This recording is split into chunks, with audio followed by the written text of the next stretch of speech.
Perhaps we need some outside universal threat to make us recognize this common bound. I occasionally think how quickly our differences worldwide would vanish if we were facing an alien threat from outside this world.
Good evening and welcome to Spaced Out Radio. Tonight it's the hump day version of this show as we have Science Bob back on the air with us, Dr. Bob McGwier for Science Bob and Friends.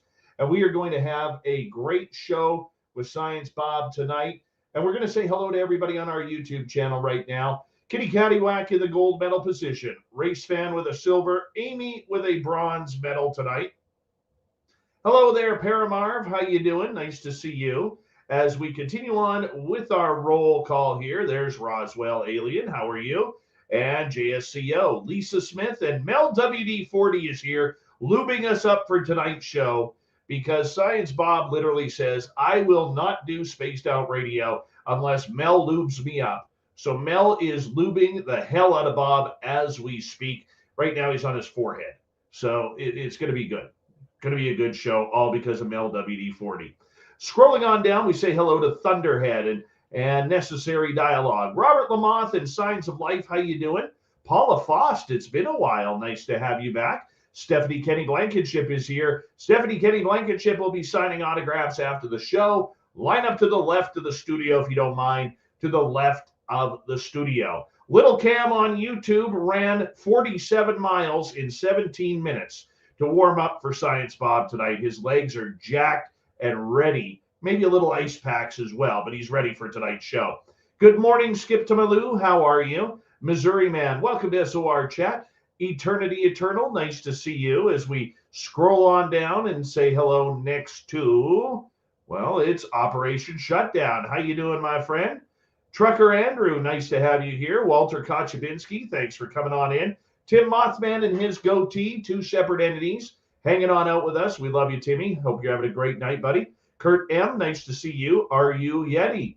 And Undead Jed, nice to have you both here as we continue on with our roll call. Dr. Bob, how you doing, buddy? Nice to see you. And you are not on the book. Bob, you can't hear me? Science Bob, give me a wave if you can hear me. Okay. I just didn't understand the text message. Let's see here. Scrolling on down, East Coast Turnaround on X. Nice to see you as we continue on with our roll call. Digger Dog, how are you tonight? And who is next here? Algaray over on Twitch, deadlifting 1,800 pounds 45 times.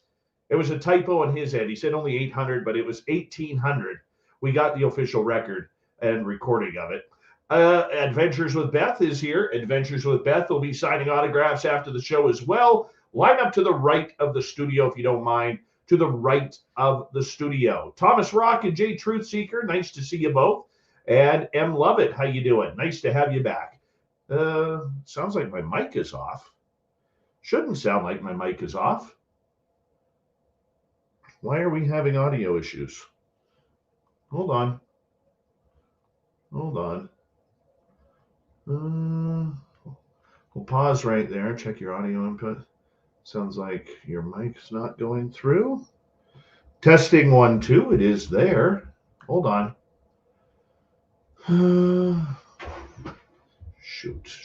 Shoot.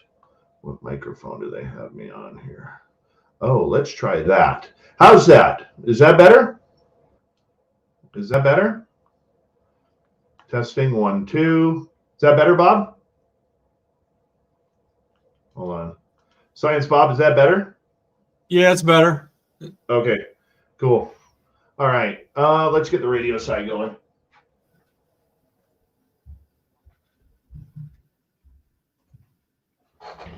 Hello and welcome to the radio and podcast side of Spaced Out Radio tonight. My name is Dave Scott. Glad to have you here as we are working on everything, making sure tonight is going just fine. And we're going to be just quickly, we're coming back in 20 seconds here, so bear with me here.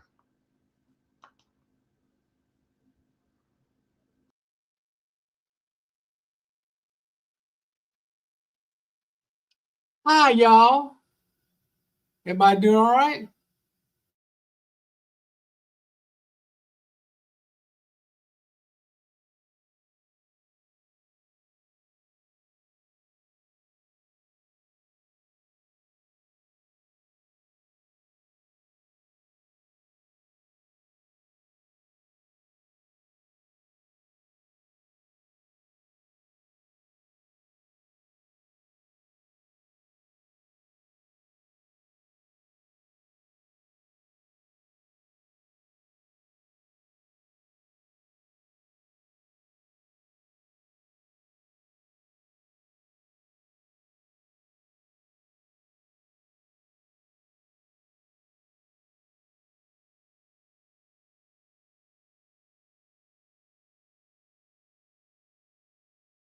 Around the world.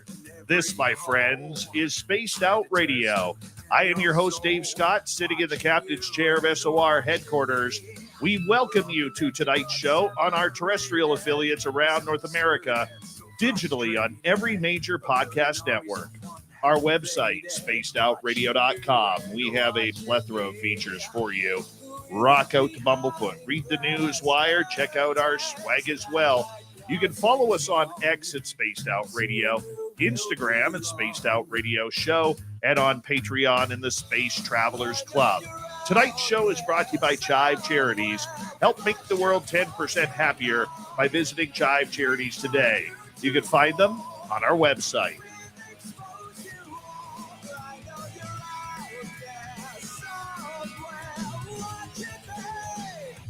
We got a great show coming at you tonight. Our monthly edition with Science Bob. Dr. Bob McGwier is here for all of the absolute great, wonderful year in review when it comes to ufology. We're going to have a great show with Science Bob tonight. Then in hour number 3, Swamp Dweller will join us, but Science Bob is going to go the distance. Katie Page is feeling ill and under the weather tonight, so Science Bob says, well, let's just keep the ball rolling, man. We're going to have some fun. So we're going with Science Bob right to the end. So if you don't know who Science Bob is, well, Dr. Bob McGwier, widely known in the UFO world, thanks to me, as Science Bob, is a renowned scientist, engineer, and researcher whose career bridges advanced signal processing, classified government projects, and cutting-edge studies into the unexplained.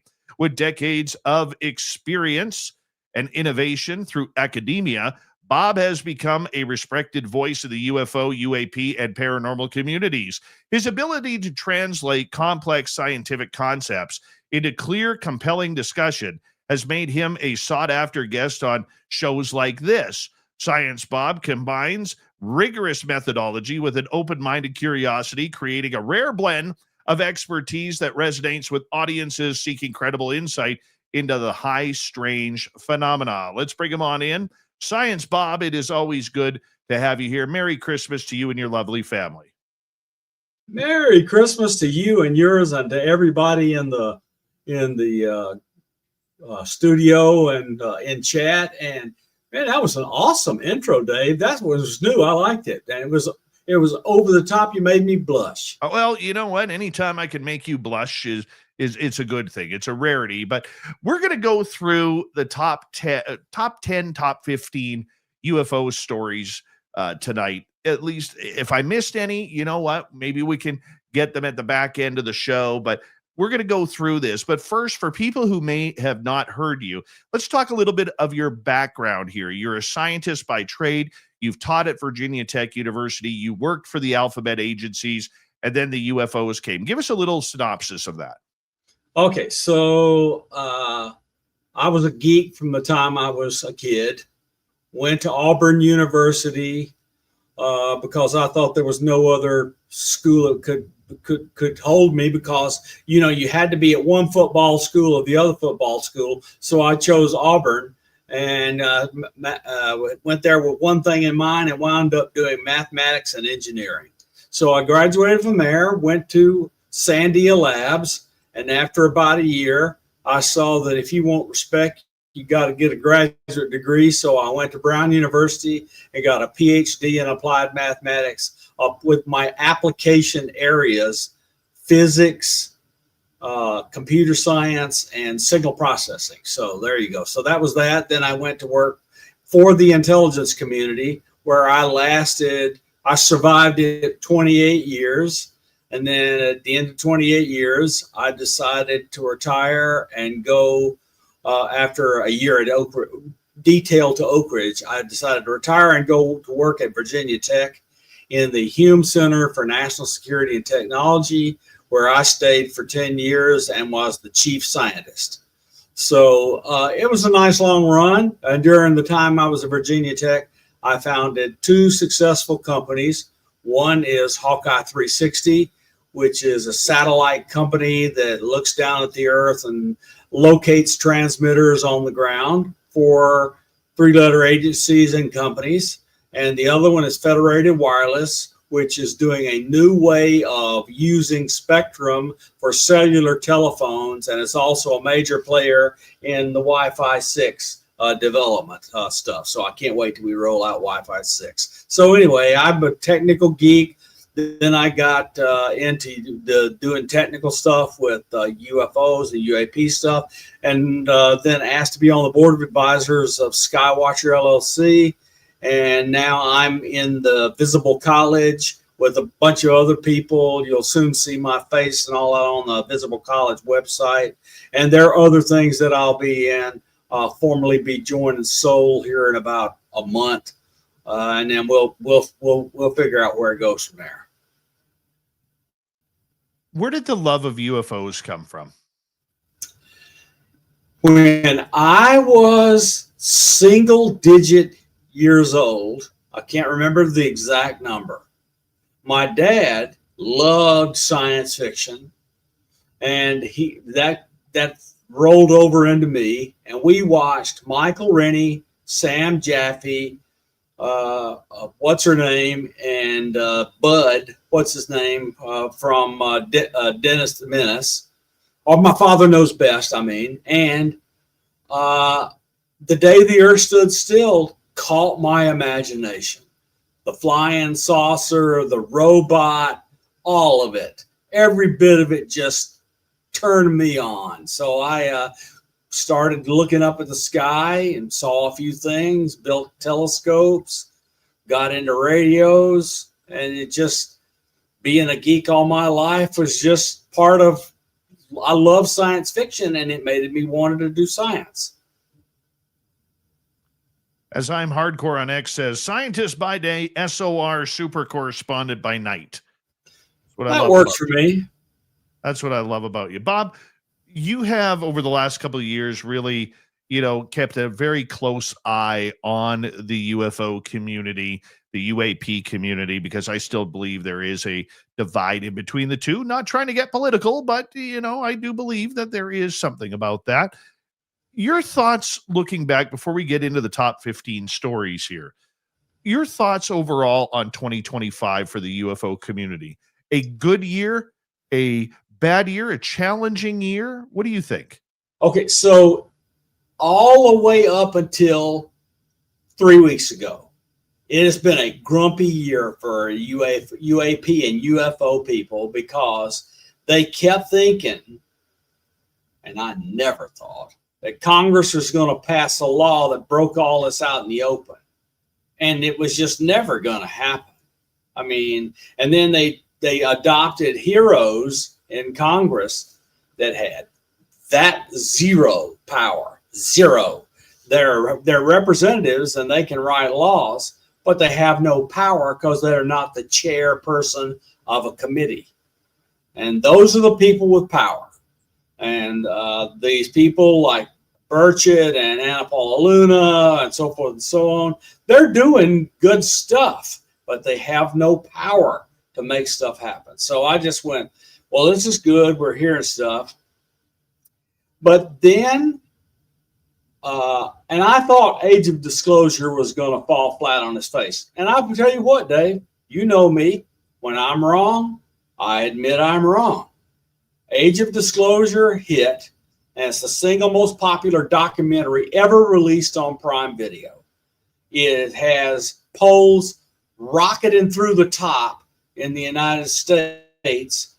This is an issue they actually care about.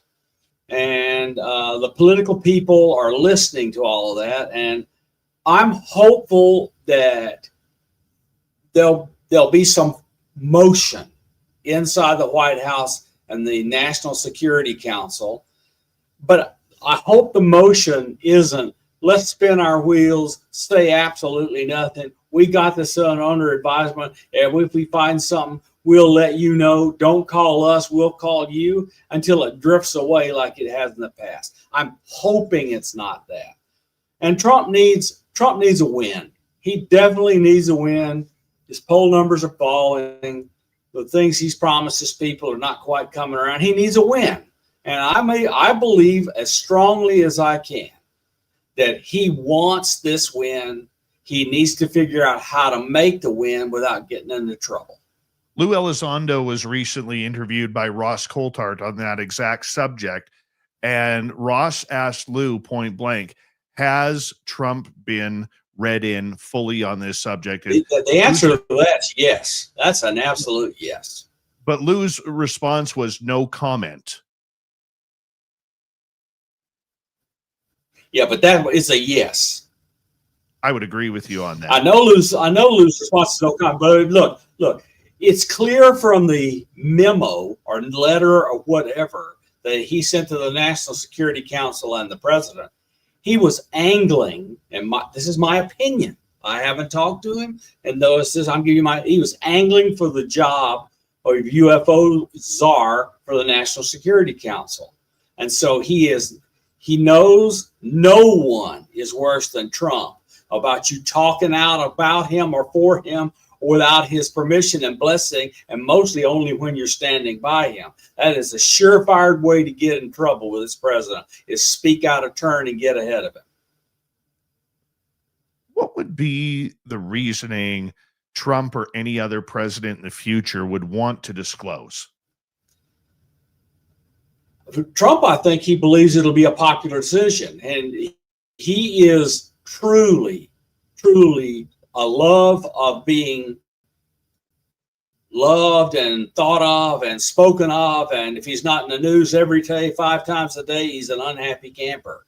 And it's one of his personality traits. He likes being in the public eye. He likes the things he's praised for. And I think if he does this, he'll be praised. I'll praise him if he becomes the disclosure president, but I don't think it's going to be, we need to define disclosure. If you think he's going to show you a craft and say this landed at Roswell, and show you the alien bodies that's frozen in the bottom of Wright-Patterson Air Force Base, that ain't happening. So what do you see? But he might come out and say, we're not alone.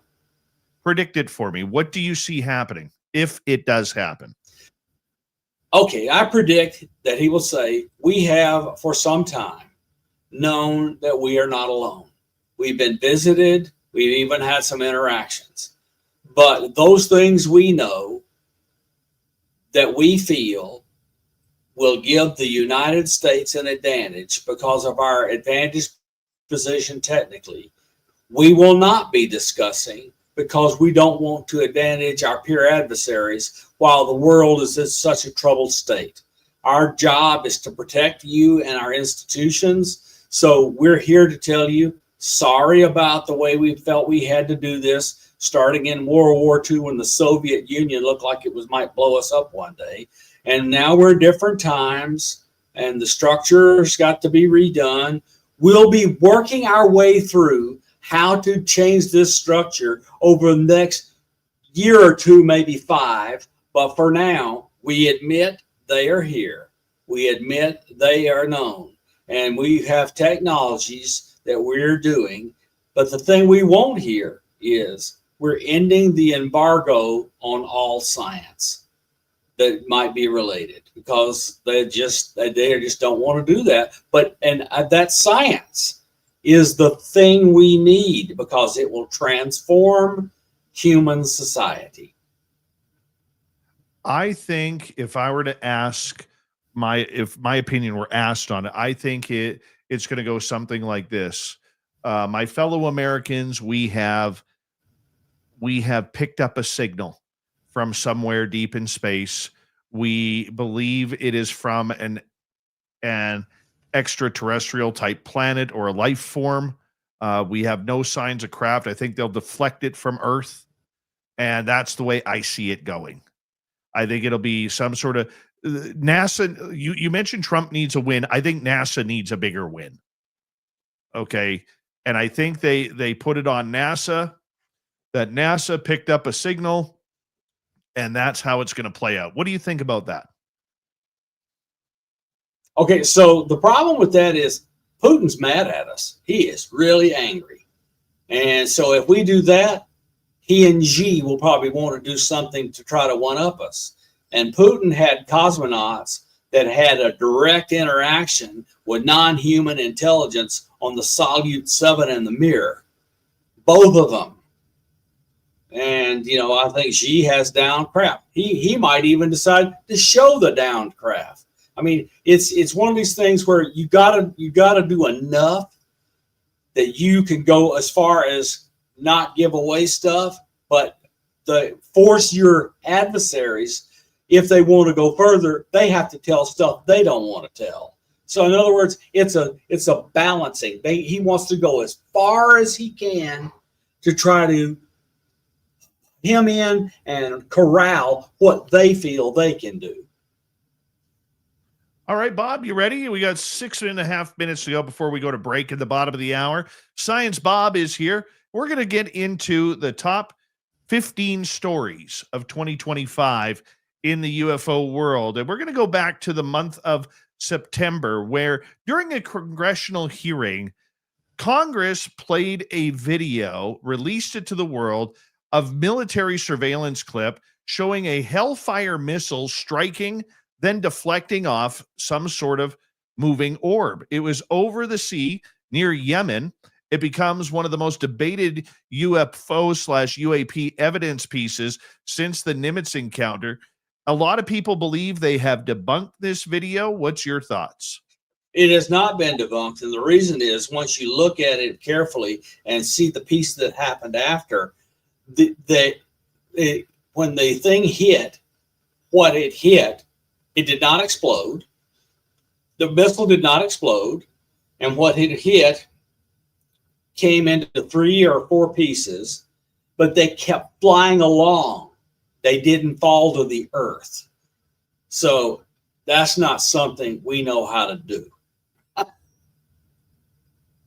What if the Hellfire missile wasn't activated in order to explode on impact?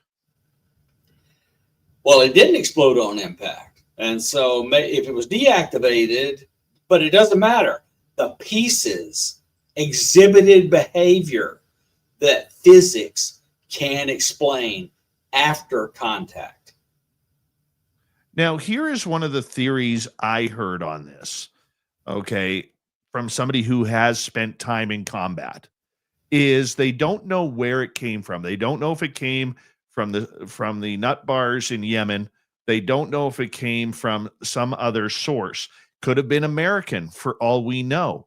And the theory that I've heard from somebody who spent combat time is it's better to shoot down and say sorry rather than say sorry after whatever it is engages you and kills a bunch of soldiers. So just your thoughts on that.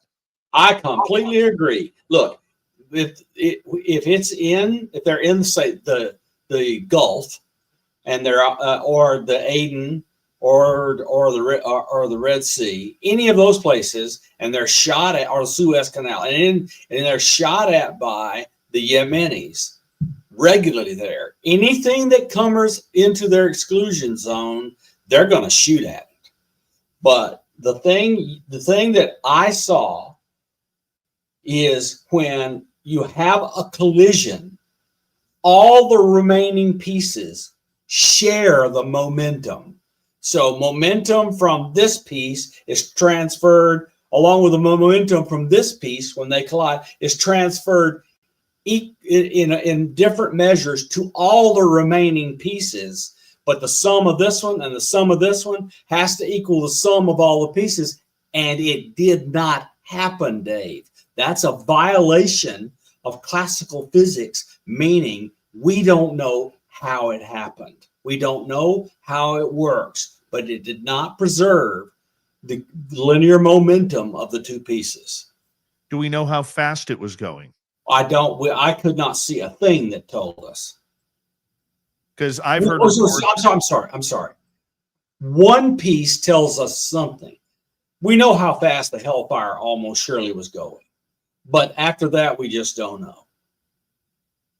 Well, now I'm going to look up how fast does a Hellfire missile travel. Hellfire missile can fly at over 1,000 miles an hour. That sounds right. It's well above the speed of sound, but it's not hypersonic. 1.3. Yeah, it's not hypersonic, but there you go. And they're usually very accurate missiles. They are one of the most spectacularly successful weapons in our arsenal. Are they heat-seeking or no? They have multiple ways of finding and tracking and tagging. Okay, so does the warhead, I think I was told by someone, and please correct me if I'm wrong, that it takes about a minute for the Hellfire missile to activate once it takes off. Yeah, you definitely don't want it coming back and hitting you. No, but it from the time it's launched, there is a window. I think it's either 30 you don't want an accidental explosion. You don't want an accidental explosion of any type damaging you. So you wait. Mach 1.3 Mach will move away from you so fast, even if it explodes, it's nowhere near you. Yeah, I can totally see that. But is there a chance that it hit this object before the warhead was or had the ability to be detonated? That is a possibility. But again, we don't know enough details to say that's true. But that kind of thing happens. Like torpedoes hit something and go ding and fall off. That's because the warhead has not been activated because it wasn't far enough away from the submarine that fired it. And the same thing can happen with Hellfire missiles. They're gated off until they're far enough away. So that is possible, but we don't know. We just don't know enough. The distance that a Hellfire missile has in range is between 500 yards and up to 6.8 miles or 11 kilometers. So it's not an overly distant missile to be used. It doesn't. No, it's air to air. It's definitely air to air mostly. And it's mostly when you're in air to air combat. And it's a small missile, but the specific impulse of the solid fuel really gets it up and out of there in a big hurry, and it burns until it's depleted, and it guides and glides for the rest, and then tags whatever it's going to tag and blows. Yeah, it's a great armament in terms of quality. Bob, when we return, we are going to continue with our year in review of 2025 in the UFO world. Dr. Bob McGwier, we call him Science Bob around these parts, comes in and hangs out with us once a month for Science Bob and Friends, and we are glad to have him here as we review the UFO story of this past year. Stay tuned. The second half hour of Spaced Out Radio returns.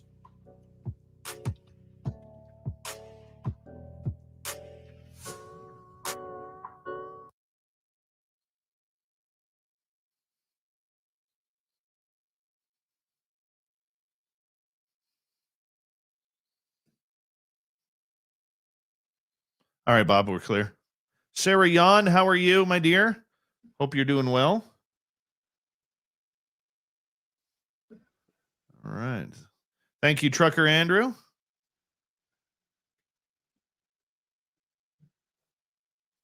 It's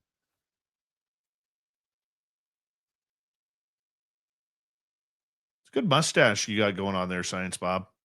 Thank you. And season's greetings to you, Timothy Man, my old friend. Are you going to join us in Vegas? I'm planning on it. It's my birthday weekend. I need some go. science around there. I want a picture of Science Bob at the gates of Area 51. That would be lovely. That's what I want. Yeah, I want to see us get close enough. We bring the camo dudes out. Well, we tried to bring the camo dudes out last time, but then El Phantasmo and El Ovni Volador challenged them, and we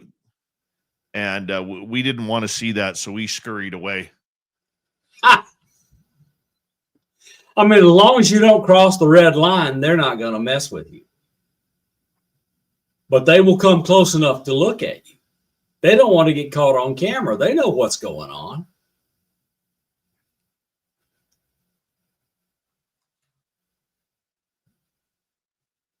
Those poor guys, I actually feel sorry for them because let me tell you what they actually know. Nothing. That's true. They know nothing about what's going on inside. Is Science Bob going to be at Caribou Con? If he shows up, yes. I'm to your thing when up there when next fall.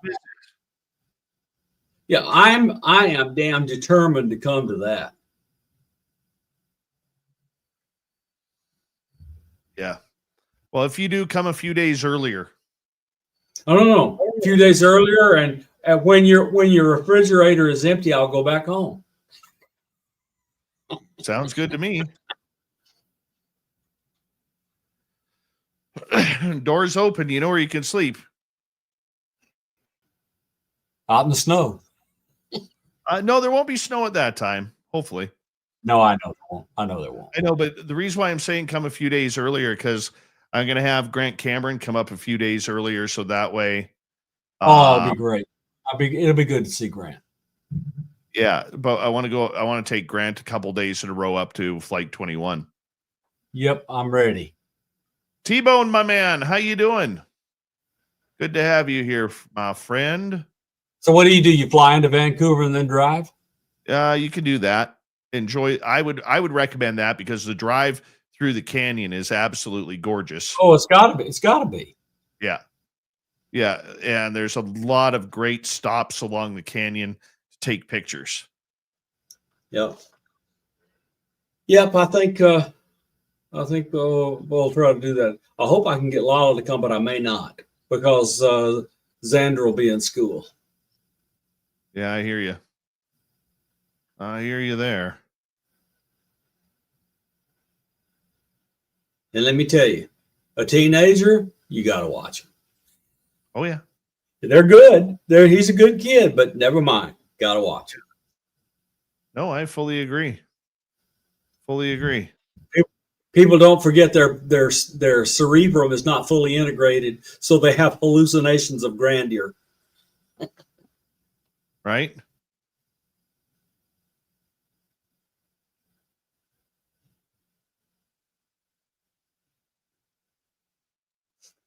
All right, we got about a minute here, Bob.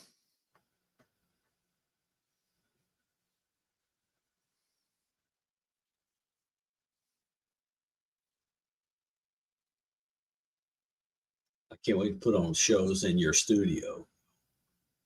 Oh, that would be good. AJ, how you doing, my friend? Well, Sarah Yon, you could join us in Vegas then.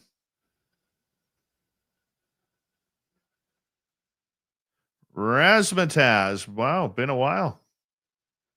Dave Tiger Williams, he'll drop the gloves for you. How you doing, buddy?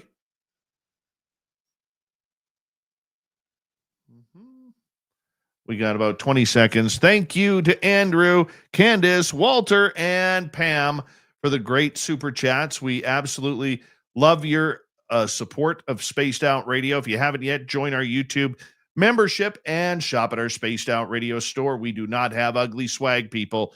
No ugly swag, so make sure you check it on out. Here we go.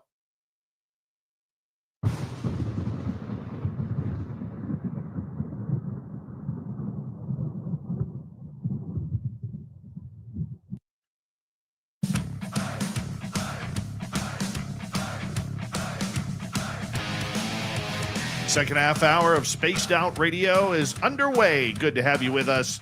My name is Dave Scott. We appreciate you tuning us on in wherever you are on this beautiful planet we call Earth. We want to remind all of you before we get back to Science Bob that if you've missed portions of this show or others, you can always check out our free archives on YouTube or any major podcast network. Our website, spacedoutradio.com. We have a plethora of features for you. Rock out to Bumblefoot, read the news wire, check out our swag as well.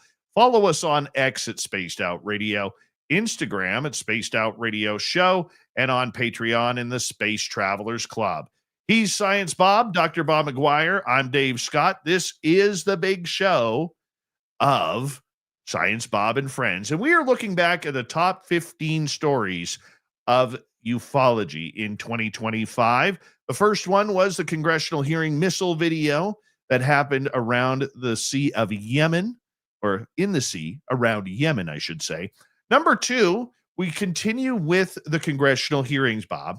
And this was, I think, the most profound moment of those hearings. It was a gentleman none of us had ever heard of before. His name, Dylan Borland. And his testimony and media appearances electrified and shocked the disclosure movement. Not only did he claim to have an interaction with a black triangle, but he did what he was supposed to do, Bob. He reported it. He reported it to Arrow, which all of a sudden seemed to claim that he never reported it there. He ended up losing his job. He ended up losing his security clearance. At the time of the hearings, he said he only had about 6 weeks left of unemployment, didn't know what he did wrong because he followed the protocol of what he was supposed to do in reporting a UFO/UAP. And he literally got ostracized from the intelligence community over it. Now, in his claims, he claimed the U.S. intelligence does possess longstanding legacy data on non-human technology, that some UAP signatures have no prosaic interpretation. And it really brought into, at least in my heart, in my feeling, that he has been the most honest and genuine. I don't want to use the word whistleblower because I don't believe we have a whistleblower yet. But if there is a whistleblower, I think him and David Grush would be the closest we have to a whistleblower. Well, David Grush is the whistleblower technically and spiritually. I mean, he is legally a whistleblower as defined in U.S. law.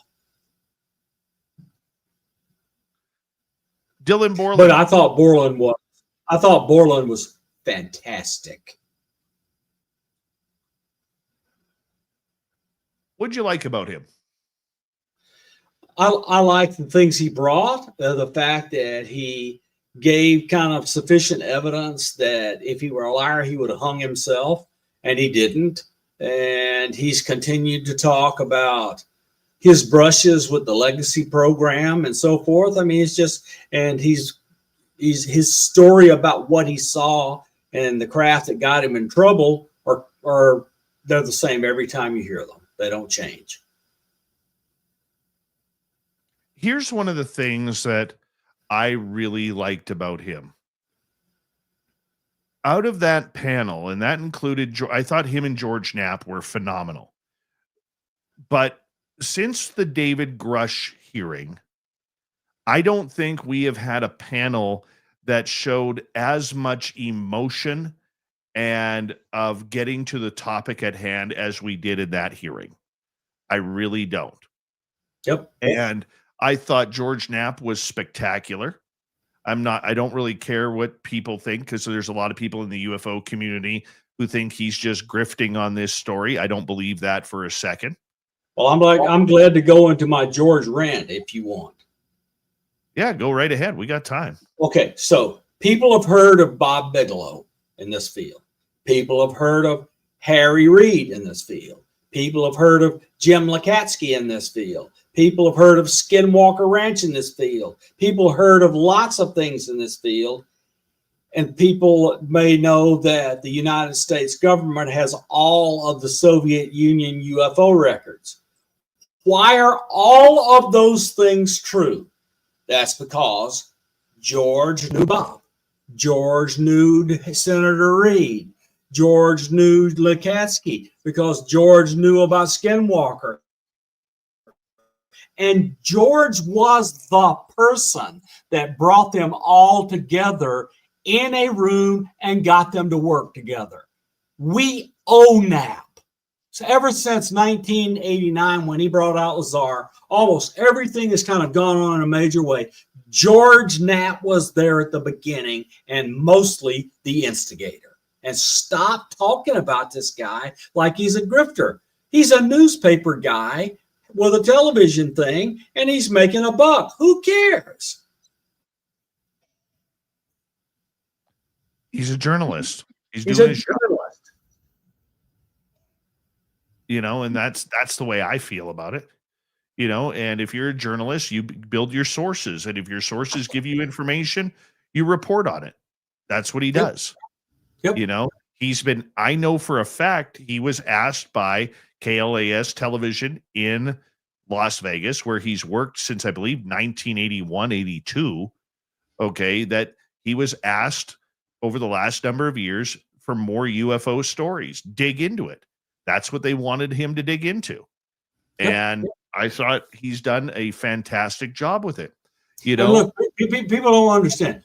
When the Soviet Union fell, and he took an opportunity to go over there and talk to all of these secret people who were on the inside of their program, and brought back all these documents that told our government about their program, he risked his neck sneaking those papers out. He is a brave guy. Totally brave guy. Okay. But when I heard him and Dylan Borland on the panel, they came out swinging in different ways. They came out swinging. And the one thing that I think that, whether it was Ryan Graves or David Fravor or even David Grush or many others, the one thing that we didn't hear was the impact of actually doing what you're told to do. And that is, if you see something, report it. And I think because of what happened to Dylan Borland, and basically seeing a black triangle UFO while on a military base, he reported it like he was supposed to, and then got reprimanded for it. I'm wondering, Bob, if that's going to set the record back a little bit because of the repercussions that Dylan Borland went through. Man, I tell you what, I hope not, but I'm really upset that he's been treated the way he has. I hope some of these lawyers we know that are in this field will take up his case and fight for him. Unfortunately, that part of his life is covered under the Uniform Code of Military Justice, and it'll be a military trial. A fancy civilian lawyer can only be there as a helper. His internal official lawyer has to wear a uniform. Would agree. Would totally agree. Let's move on in our top 10 here, or top 15, because I could talk about Dylan Borland for another hour, and that's, not going to do us very well. the one name that continues to come up, whether it's science, whether it's these UFO/UAP companies, these groups, every group that seems to be set up, is Gary Nolan, the Stanford University scientist who is literally everywhere. In my opinion, Gary Nolan has become the face of the franchise when it comes to the UFO/UAP subject in the United States and maybe the world. Pretty close. I would agree. Okay. He had some very strong assertions about this subject this year. He said, recovered UAP materials show non-terrestrial isotopic ratios. Bob, you're a scientist. What does that mean? Okay, so the sun and the material that made up our sun and our planets has all sorts of atoms in it. But the number of carbon-12 and carbon-14 and oxygen this, and so the number of neutrons that are in each of the atoms is different from our star than it is from another star. So a material that's naturally part of our neighborhood will have one isotope of an atom as a percentage of that which is there, and another isotope of the atom percentage that will have that's what you'll call the isotope ratio. The isotope ratio varies depending on the material that made up the star system from a different area.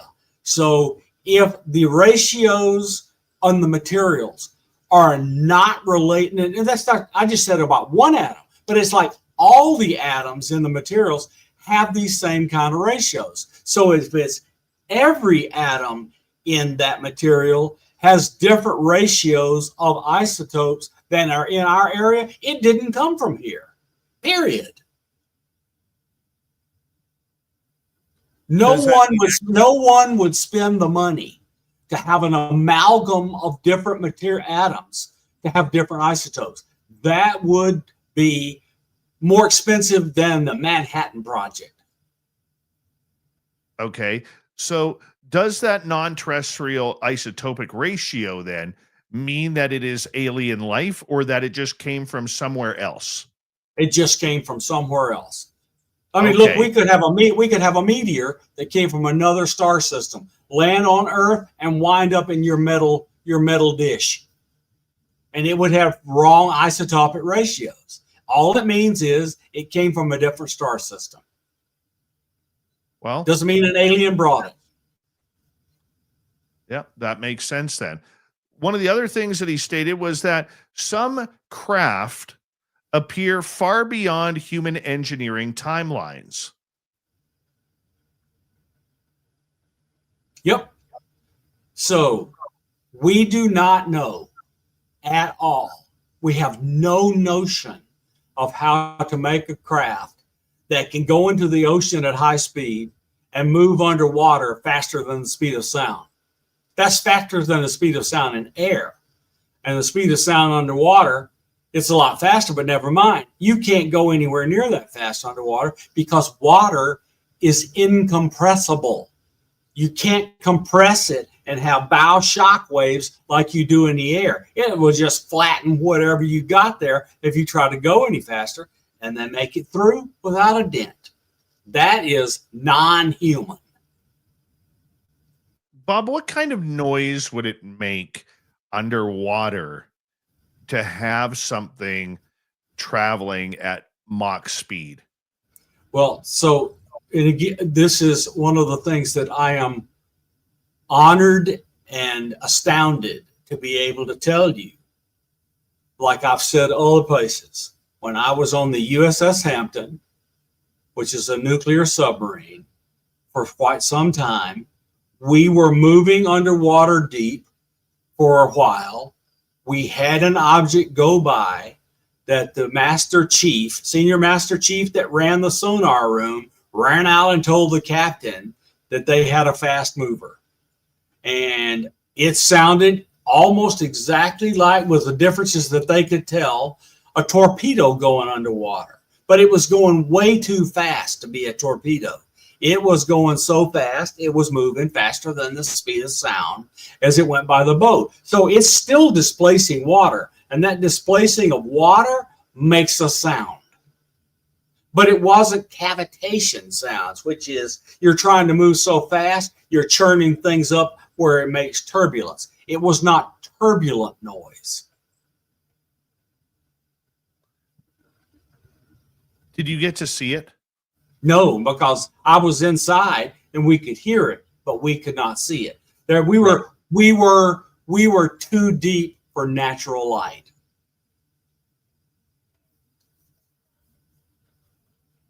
I'm just curious on how fast a torpedo can travel. Pretty good clip.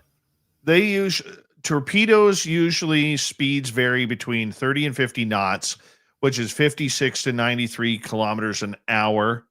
Okay. But the Russians have a torpedo that can fly around 370 kilometers an hour. And there's 62 miles and 100. So you're about 180 miles an hour at the fastest.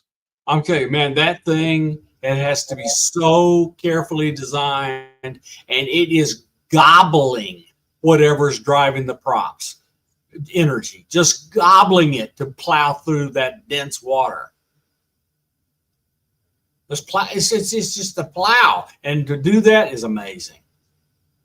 I can totally see that. So with that being said, getting back into the way these craft are designed, they usually do not show rivets. They usually do not show any blending of materials like weld marks or anything along those lines. Just your thoughts. Well, they have some kind of advanced material deposition where things are laid out, given what we heard about their strength and all this other stuff at the atomic level, but it's a fancy form of quantum 3D printing is how they're made. The other thing that caught the attention of many people this year from Gary Nolan was that the stigma in the science community around UFOs and UAP is collapsing. I think this is a good thing. Me too. I'm very happy about it. Why do you think more scientists are starting to take this subject seriously? Because the good scientists take data and they look at the data and figure out what logically and scientifically they can say. And lots of good scientists are coming and saying, I don't care what anyone says. We don't know how to do that, and it can't be from here, kind of thing. There's lots of scientists doing it, and they refuse to sit behind and not say anything.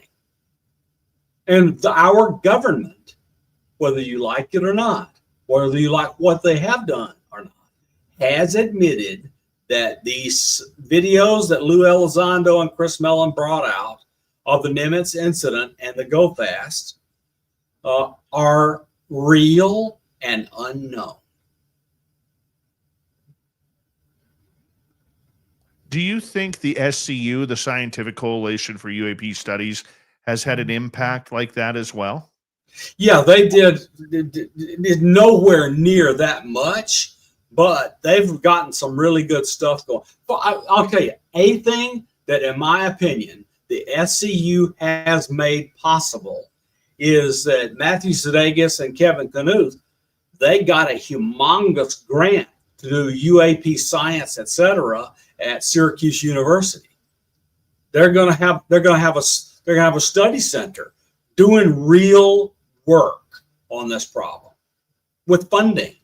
This is what I'm telling you. The reason scientists don't do it every day is because they're not free to do it every day. These scientists that work at universities, they're, quote, on contract. They have to do work they are funded to do, not only work. They can't do it in any serious way, technical, expensive work, because nobody's going to give them money to do it. They have to find funding from a funding entity.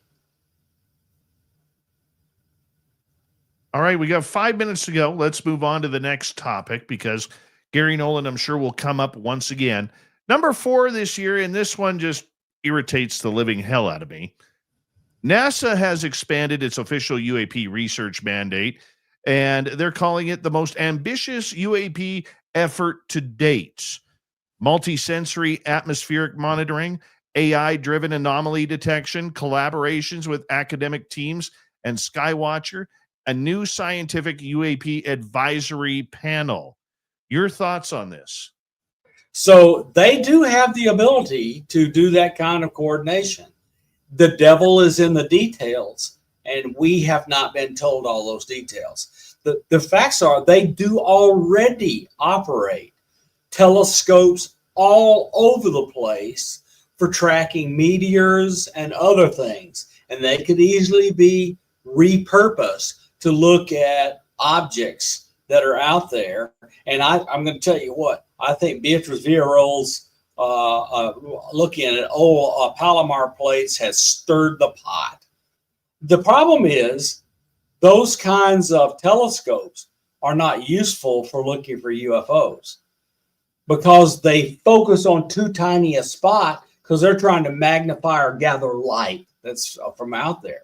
Now, they can do something, but it's not. They'd have to have more equipment than they already have, in my opinion, to make a useful contribution. Avi Loeb, who is very unpopular in science circles, has done what is the right design, but I don't think it'll be adopted because he wants $1 billion from the government. Here's my issue with NASA. Okay, and I'm going to sound like a broken record here, but I'm going to say it again. They're fake when it comes to this subject. They have decades of information that they have played off, and there isn't a journalist around. I will even call out George Knapp, Ross Coulthart, professionally on not going after NASA regarding their lies and deceit about this subject. NASA has recordings that have been released to the public. They have astronauts who've come out. They've had test pilots come out, including one who took a photo of a UFO right beside him at Mach 6 in the X-15 at 314,000 feet. They have the proof, but they are playing the world, the media, and the UFO community like fools, and yet we're letting them off the hook, Bob. Totally agree. I think the issue is a lot of the constraints on them are because when NASA was stood up, it had restrictions placed on it where things it would work on and find and want to release to the public had to go through multi-agency vetting, and they can't get the stuff past the intelligence community and DOD because they want this stuff kept secret. But the thing is, if you take that report from the X-15 pilots, it's already been released by the public. Why can't leadership of NASA just come out and say, yes, we have released this in the past?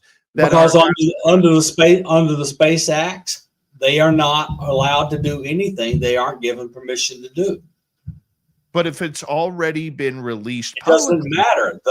Just look, if somebody says there's a piece of top secret classified information, tell us about it. I can't because it's a crime.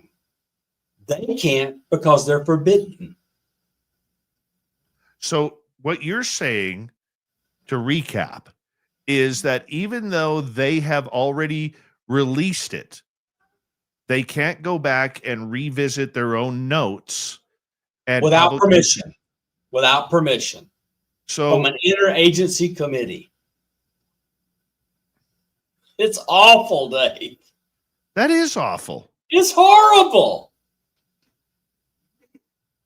And and I know the consequences are we are not doing the science work in the public that can change the world. I get that. I can appreciate it. I find it extremely frustrating. But that is also the job of the journalism community to be able to call them out on that. They will, and what we're seeing. Let's continue this conversation with NASA in our top 15 stories of ufology with Science Bob.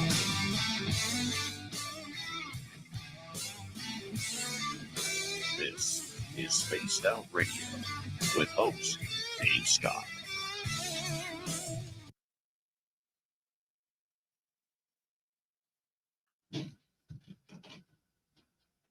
All right, Science Bob, I'm going to put you in the green room. We'll be right back, okay? No problem. Be right back, everybody.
All right.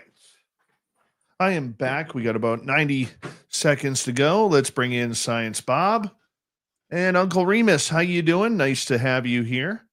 And good night, Holly Hall.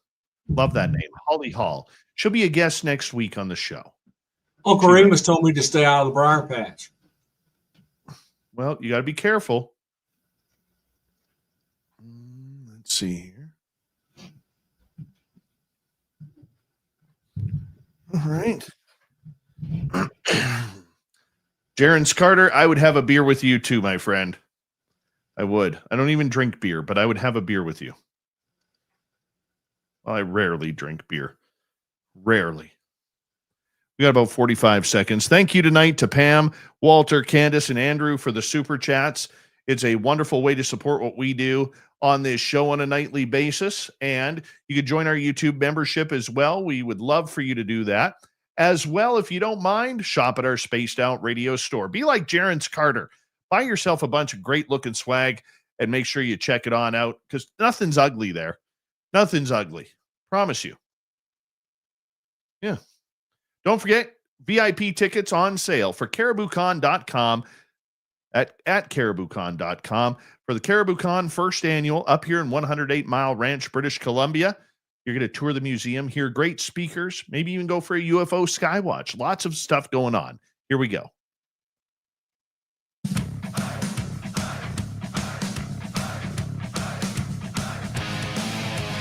We're into the second hour of Spaced Out Radio tonight. Good to have you with us. My name is Dave Scott. We appreciate you tuning us on in wherever you are on this beautiful planet we call Earth. Hey, we want to say hello to everyone listening in on our terrestrial affiliates around North America, digitally on every major podcast network. Our website, spacedoutradio.com. We have a plethora of features for you. Rock out to Bumblefoot, read the news wire, check out our swag as well. Follow us on X at Spaced Out Radio, Instagram at Spaced Out Radio Show, and on Patreon in the Space Travelers Club. The Desert Clam has set the password for tonight in the SOR Space Travelers Club. Splanchnology. Splanchnology is your password. Use it wisely, Space Travelers, as the Clam sets the password each and every night right here on Spaced Out Radio. Dr. Bob McGwier, known around these parts as Science Bob, is hanging on out with us for the top 15 stories in ufology. So far, 1 hour in, we've made it to number 4, which is NASA. And Bob, I want to give you some final words on NASA not being able to tell what they've already released over the years. I think we beat that horse, and I forgot what I was going to say. Well, let's move on. Here's one that's close to your heart. Skywatcher really trended in 2025 with their optical IR radar fusion and atmospheric monitoring, earning national attention with people like Jake Barber, and they came up with summoning. They also decided to change all the names to UFOs to different names. That seemed to, really ruffle a few feathers, including my own on this show. But they talked about doing these summoning features called psionics with some success. And they really seem to come out of the gates fast, come out of the gates hard. And then by the end of 2025, where we are now, it just seems like they were like a one-hit wonder in music. They're one and done. Okay, so if you want to think of it like this, they were a bunch of contractors who were brought together to do a job. And the contractors did their job. And then they were say, okay, the contract's over, go home. And the people that are left are the scientists doing the analysis of the data. So that's where we are. The psionics people are not doing the work because there's no work being done in the field right now. The technical people that were doing EOIR and dog whistles and all that, they're not doing the work because that part of the contract is over. There are terabytes of data to be analyzed. And Gary Nolan is leading the science analysis. And so that's where we are. And I don't believe another observational plan will happen until that analysis is done. because that analysis informs what sensors and other activities needed to be added for the future. And so we'll have to wait. We just have to be patient and wait. And the lead technical guy has decided to go back to work. Yes, he's quite lucratively paid by the Department of Defense and the intelligence community to do work for them. And so he's gone back to doing that work full time. Well, lucrative always seems to do very well there. You know, I liked a lot of what Skywatcher was doing. Have I been critical of them? Yes, I have. And you know what? That is something that I think is part of my job as a journalist and a radio host to sometimes critique things that we have to critique. And, you know, you may not like to at times, but it does have to be done. I thought that their mission to try and create and bring knowledge to how to contact was a good thing, you know. And I will say this, I did respond to a tweet from Jake Barber where he got into psionics, and I remember saying, you know, can you please rectify? I'm paraphrasing here, so please forgive me if I don't know the exact words. But basically, I said, can you please let the public know that summoning, aka psionics, has been around for a long time before you guys brought it to the public. And to Jake Barber's credit, he actually responded and says, absolutely it has. You know, because a lot of people were thinking that, including myself at first, because we naturally assume that they were actually trying to take credit for starting this new piece of science that they were using, whether it was telepathy or consciousness or whatever you want to call it, to try and contact UFOs. And yet people had been doing it for years, but they never really, until that moment, had really stated that this was something that had been done before. So I want to give Jake Barber credit for that.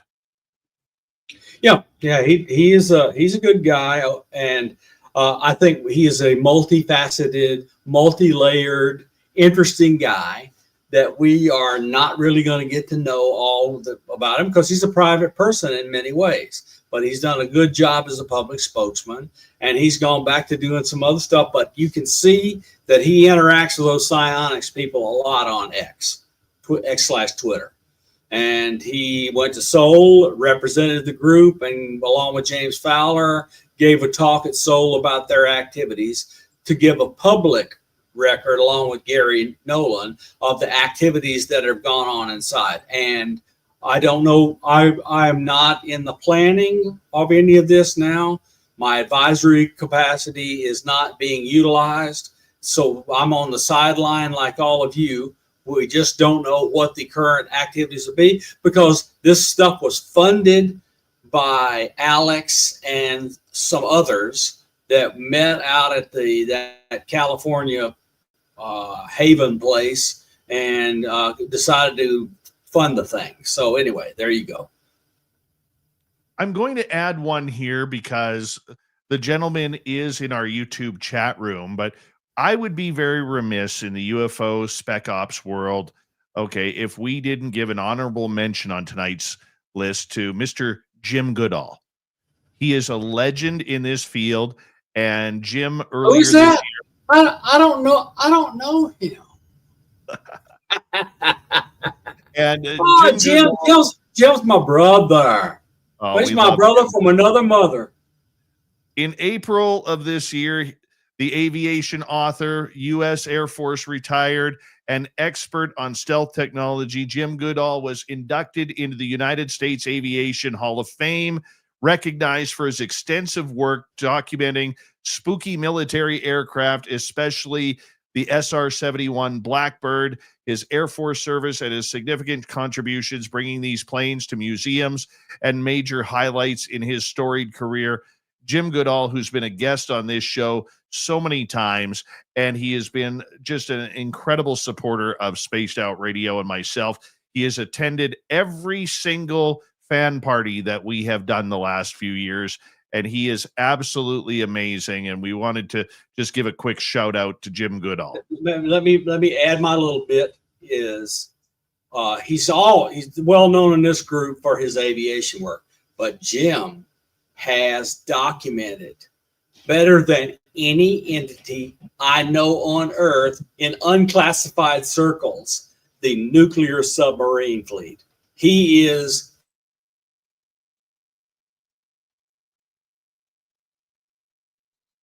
Bob, you froze up.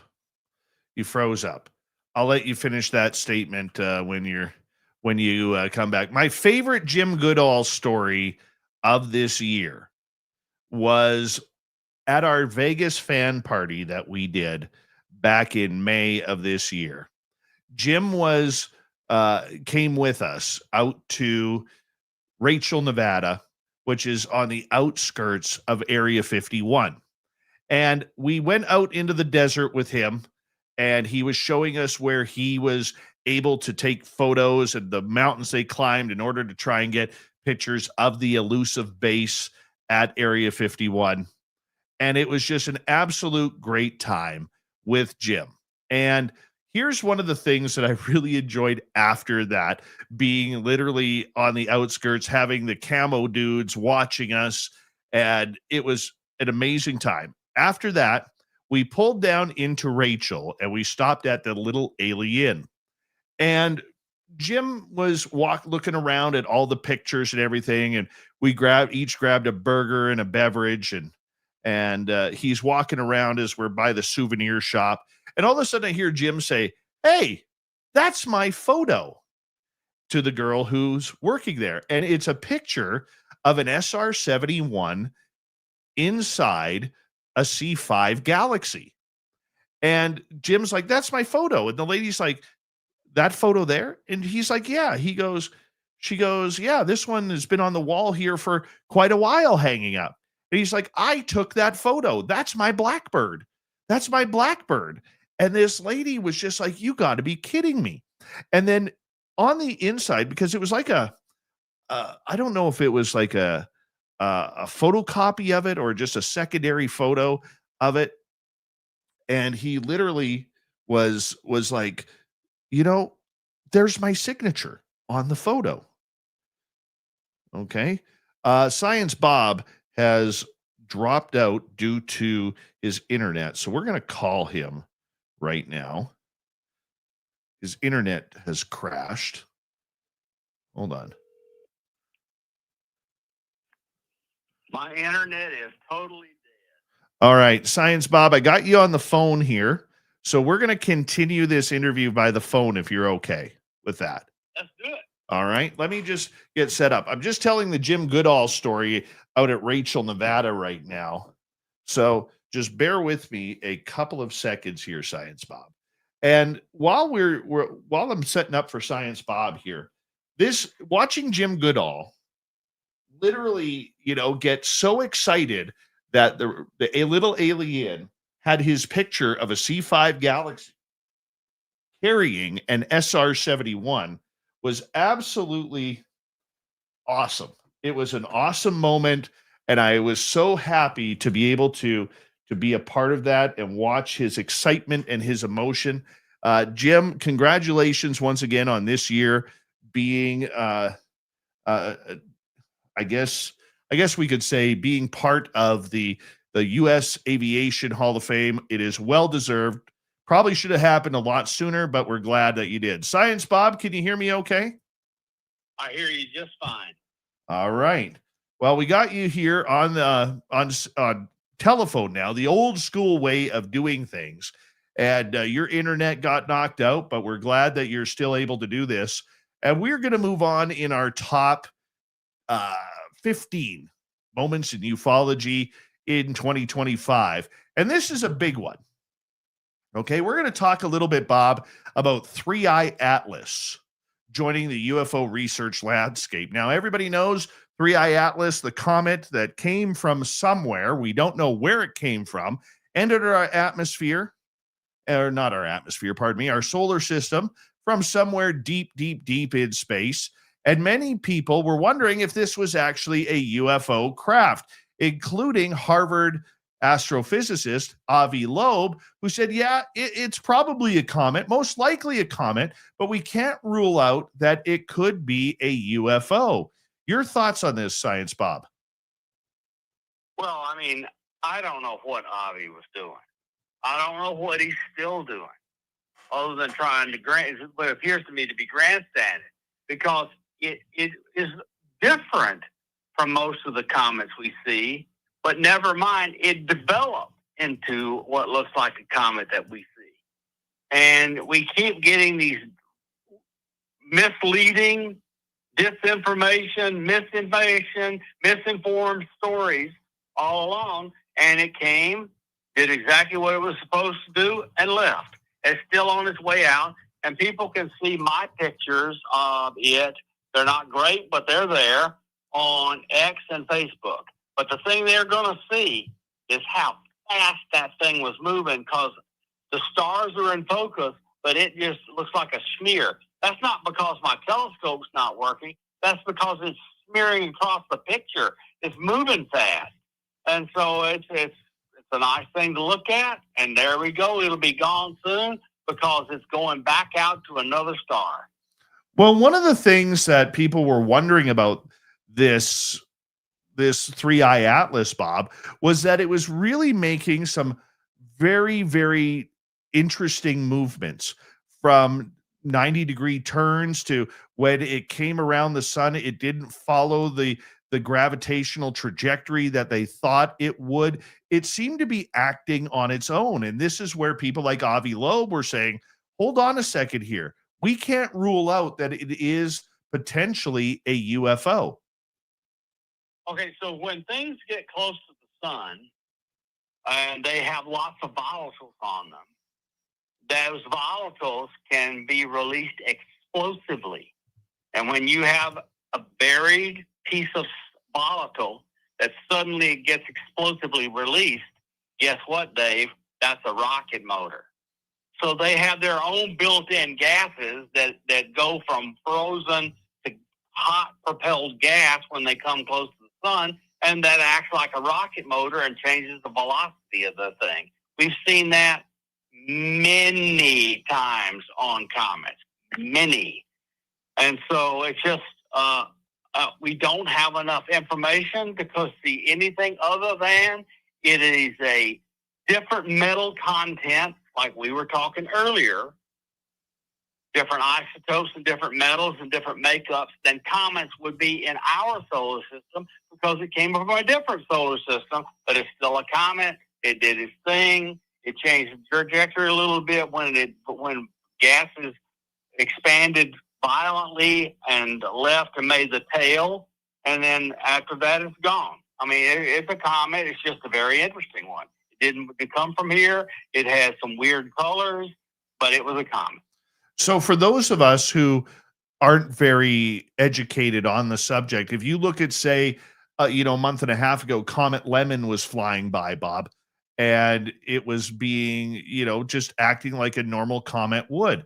When we look at the way that this happened, what would be the difference between, say, Comet Lemon, that will take another 1,300 years in order to come around to Earth again, and somehow I don't think you or myself will make it for that next time around, compared Probably not.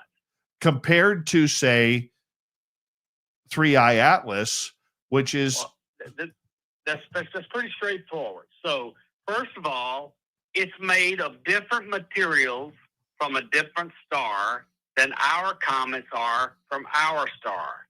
So they had different colors, different metals, different concentrations, and all of those things combined together to make the gases and other stuff that's volatile on it behave differently and look differently. And so the differences are not crazy. They are in some ways easily explained, even if they were unexpected. At any time, did you think that, even though you believed it was a comet, that 3i Atlas might be something different? Until I saw evidence, I put it in the unknown category. when I began seeing evidence that it was continuing to follow the hyperbolic trajectory, and people kept saying it moved. And but people forget how it happened. So people see a comet or something like it, they guess the orbital elements using some math, but the observations that went into the guess are in error until it gets closer and we can get a better look. But as it gets closer and we get a better look, the quality of our description of the orbit gets better and more accurate. And so it looks like it moved when all it did was we stopped adding 2 and 2 and getting 5. We started adding 2 and 2 and got 4. That's literally all the motion that we saw, except for the outgassing that happened around the sun. We did the elements wrong. We were close but wrong. When we got better looks, we did the elements better, and we described the orbit better, and so we corrected. This is normal for these kinds of objects, even comet limits. Okay, but what about the side jokes? And I don't want to use the word harassment because I think it's too strong in this case, but the eye rolls that Avi Loeb got from the astrophysicist community and saying, look, we cannot rule this out, that this could be some sort of UFO. So that the science community won't make a statement like that. They will say, we don't know, and we won't say anything until we know more. That is normal scientific protocol and normal scientific behavior. Avi Loeb does not follow prescription, so he pisses people off. And he is very powerful. He's chair of the astronomy department at another institute at Harvard, and that gives him great power, and he is using it for something that other scientists that are his peers don't approve of the way he's going about things because it's not typical. But should he have been chastised the way he was? Because they want him to behave like others should. I'm just telling you, they have these standards of behavior for talking about science. They could say, look, he could say, look, this is an awesome opportunity. It's really neat. I see some really neat things I think are happening, but I'm going to wait like everybody else until I know more before I stick my neck out and call it alien. Well, we have 2 minutes to go here before we have to go to break. Our next topic, we'll get back to the whistleblowers because there were a number of people coming on out this year, Bob, in the whistleblower community, like Dylan Borland and many others who came out basically saying they had seen things around nuclear missile silos. The big story, of course, with Robert Salas was the nuclear missile silos being turned on like it was a brand new story, like this had never been mentioned before. Your thoughts on that? Well, I mean, I'm glad to see them coming out. The only problem I'm having with this, Dave, is there's nothing happening that's good for all of us with these people when they come out, other than the small number of people who pay attention to UFOs all the time. In other words, people want official comments on these people, and nobody's going to give an official comment on these people. It's here. We see the story. It adds to our personal belief that things are weird, but we're not going to get a comment out of the government. I'm glad they're coming out. I'm glad they're telling the story. I'm glad they feel more patriotic or better about it, but I don't think it's accomplishing that much now. We need some real evidence now. Do you think then, as we will continue this topic into the next half hour, but do you think the days of congressional hearings are worth it anymore? 10-second answer. Not unless they can produce some actual evidence that is titillating. Outside of a skiff. Yeah, outside of the skiff. I don't want to hear. We heard all sorts of neat stuff in the skiff, but I can't talk about it. No, I want stuff they can talk. Look, there is absolutely zero that I believe about. we can't show you any evidence because it'll reveal stuff from pictures of craft that were taken 60, 70, 80 years ago. I'm sorry, Dave. They can release those. Hold that thought, Bob. We're going to break. The top 25 or top 15 stories of 2025 continues right after this. You're listening to Spaced Out Radio with your host, Dave Scott.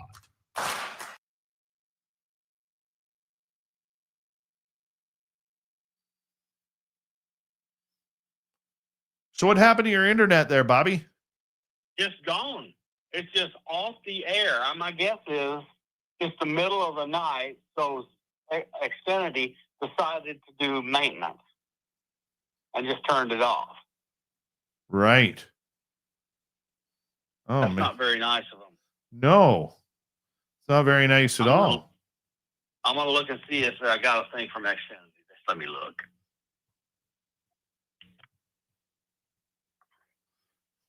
Oh, that's not very nice. We need your pretty face on the camera.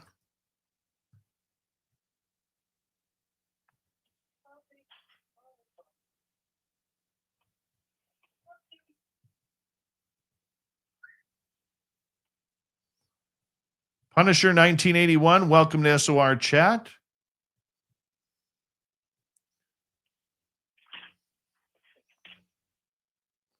Guys, I will try to get to questions in hour 3. I want to get through the top 15, and we're about halfway through right now. So going from number 7 to number 8. Kind of go from there.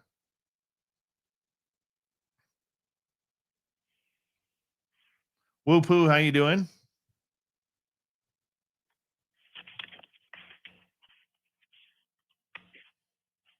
Von Patrick, I always love it when you're here, my friend. Always love it when you're here.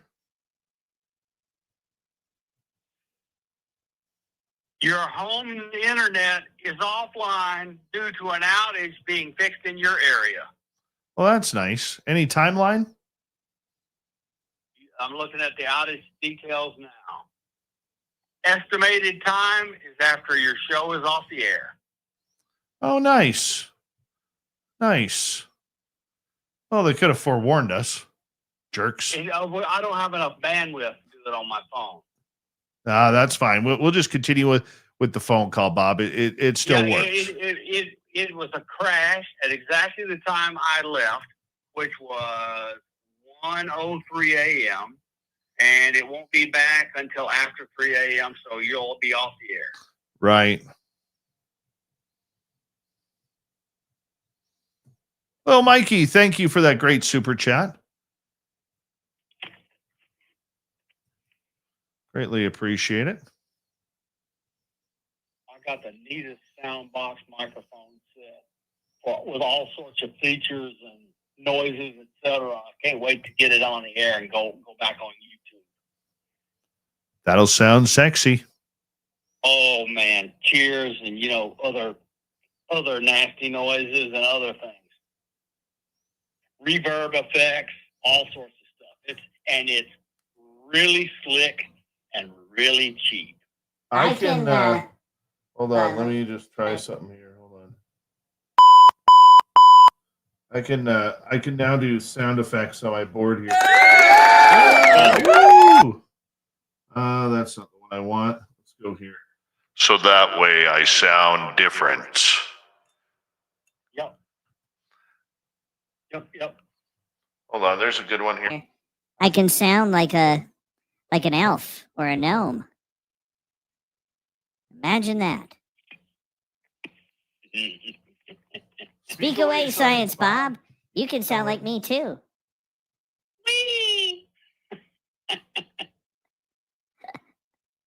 Hold on, what else? I forget what this one is. I think this one's like hollow. Robot. There's a robot. Just remember, it's going out over the air, and I cannot hear it over the phone. I know you cannot. But if I do this one, I forget what this one. I'll hear it later Oh, when I play back. This is like hollow. Yeah. All right. I've turned off the fun for right now. Here, when you swear, Bob, I'll just give you a couple of these. Well, F it.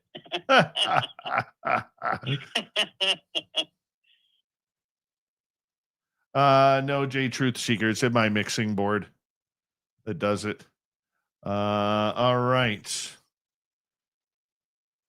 Thank you tonight to Little Mikey, Von Patrick, Pam, Walter, Candace, and Trucker Andrew for the great super chats. We love you guys. Thank you for your support.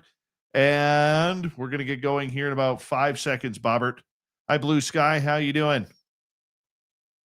Here we go, Bob.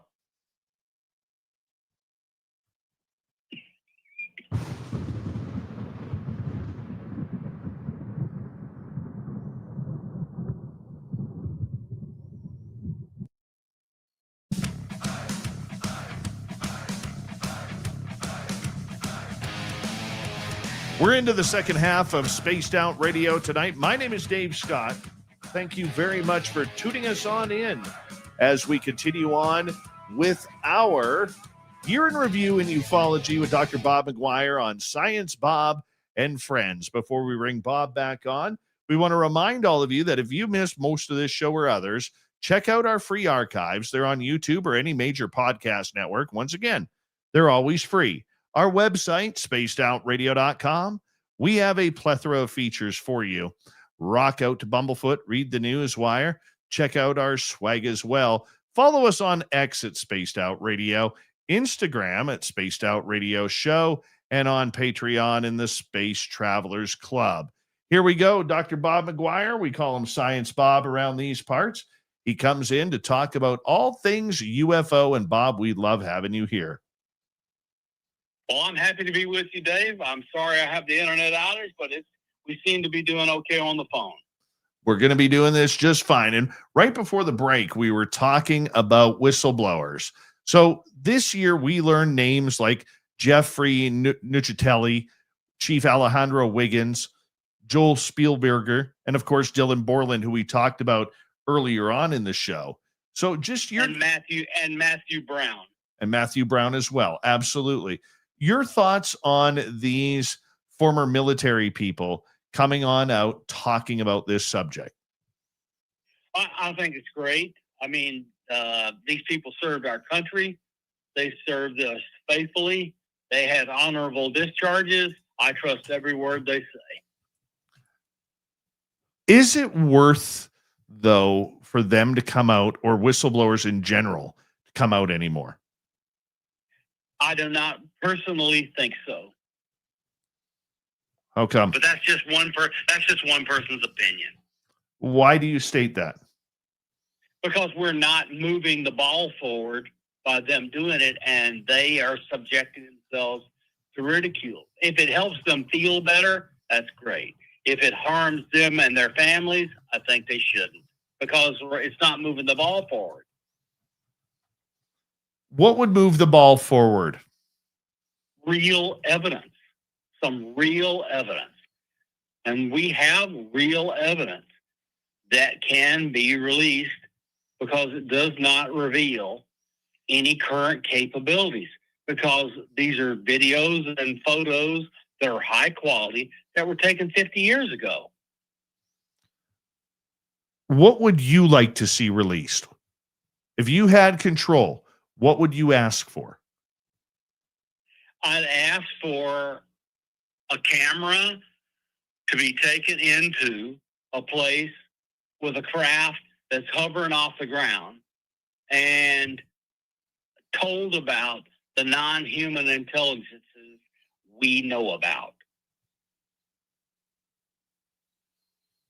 One of the complaints from many in the UFO community, and I've personally taken heat for this, Bob, as you know, because you and I have talked about it, is the fact that many UFO podcasts, YouTube channels, radio shows have not been given access to a lot of these whistleblowers.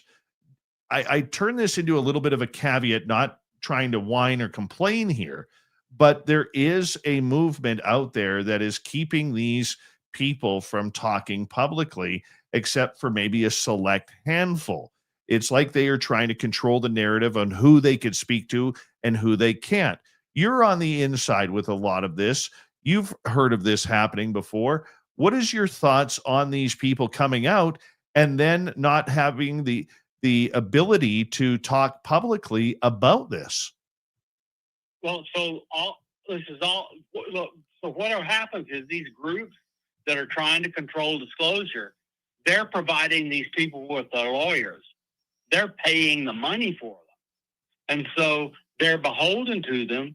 And if they don't want to lose that legal representation and other advocacy on their behalf, including help supplement their income while they're looking for another job when they no longer have their old one because they're out talking, they can't do anything these groups don't want. They have a control mechanism on it. And it's just, that's one of the reasons I think stay in your job while you're helping your family, because right now nothing will come of you coming out except you and your family will be harmed. That's my personal opinion. I'm just giving you my opinion. I don't think it's worth it until and because we know for a fact that people have gone in and talked to Arrow. They have receipts proving they did it. And Arrow goes, we can't find your interview and don't have a clue. We don't think you even came in. I mean, dude, that's a problem. Do you think Director Kozlowski is doing as much damage like that as Dr. Sean Kirkpatrick did? No, I believe that Sean Kirkpatrick's proactive, and the new guy is doing what Susan Goff tells him. All right, let's move on to topic number 8 of the top UFO stories of 2025, and that is restoring public trust. In the congressional hearings, many people, whether it was Anna Paulina Luna, Nancy Mace, Tim Burchett, and others, really talked about the fact that we have to keep the public informed. We have to bring this topic forward. It's way too important. They talked about whistleblower protection, data classifications or declassifications of UFOs and UAPs, accountability for Pentagon offices handling UAP investigations. So basically giving a lot of shots at the Arrow program. The hearing signaled long-term oversight is now underway. Your thoughts on this? Well, I mean, large blocks of data that come from multiple agencies are now in the National Archives. So that part is being obeyed. There are things that are, so the way the secrets are kept is stuff is being owned and handled by private entities. And so even if the government is in possession of a record, it's not a federal record. It has proprietary information stamped on it, and they do not have the ability to release it without permission of the private entity. So much of the data that you and I want to see, we can't beat it out of the government because its ownership is outside of the government. And until that's solved, look, this is what Carl Nell and others were trying to do with this eminent domain within this practice. And that was a sledgehammer to do it. And it failed because all the big time contractors brought all their representatives come in, and they went up and jawboned and twisted arms until the secrets were kept. So do you believe then that this transparency that has been a focal point for many people in the UFO community, because it hadn't been met, it seemed like we were hitting more roadblocks? Do you see people like Nancy Mace and Tim Burchett and others getting their way and trying to actually bring transparency to this subject in a near impossible task? They are doing yeoman work. They're doing hard work. They're keeping it front and center because they don't like being lied to like anybody else does. They're citizens. They don't like being lied to. I don't blame them. So they want stuff to come out because they too have seen stuff and told about stuff that from people they trust and so forth and so on. And they're tired of the secrecy. And these secrets are a cancer on the body of trust between government and its people. Trust is gone. We have to start acting in ways that will restore trust to be effective. Okay, so how do they get that transparency? Because everything seems to still have to go through a skiff and other types of top secret type of clearances. They need to mandate from the president's level what is and is not classified. And the president, with the stroke of a pen, could declassify the things I've been telling you about, which were videos and radar and pictures, etc., from 50 or 60 years ago. There is no reason that stuff should be kept secret. No, I would agree with you on that. You know, that it needs to be a little bit more open-minded, shall we say, regarding this. But I mean, that just seems so far away. I don't mean to sound negative on it, Bob, but it just seems so far away and unattainable. Except if, look, my opinion is Trump will not come out and say anything unless he can also bring something with him. I think he knows he's got to bring something with him or just put on a show and delay it like everybody else, which is what I think will happen, but I hope won't happen. I hope he really does want to be the disclosure president. And if Don Jr. has his way, he will be. Yeah, Don Jr. really seems to have a love for this subject. He really seems to want to do that. Okay, let's move on to number 9. And this is one that we could probably spend a 3-hour show on. And that is the absolute public firing squad that Arrow took, coming under huge public scrutiny, political scrutiny, including members of Congress basically calling the platform an absolute embarrassment to the subject. And a lot of that falls on the former director, Dr. Sean Kirkpatrick, who on a couple of cases was caught not really telling the truth, Bob, including a conversation that him and Brandon Fugel, the owner of Skinwalker Ranch, had publicly, basically Fugel arguing with Kirkpatrick, when Kirkpatrick denied ever having public conversation or private conversations about Skinwalker Ranch while the director of Arrow, and Fugel calling his bluff, showing him a photo that was taken inside the meeting room in Washington, D.C., with Kirkpatrick present. And the thing I want to remind people about that photograph is look at it closely. Look at where Kirkpatrick is looking, and look how angry he is. That camera lens is pointed at him. Absolutely. I mean, and yet the fact that he still tried to deny after the photograph came out, it really was a bad look for Arrow, wasn't it?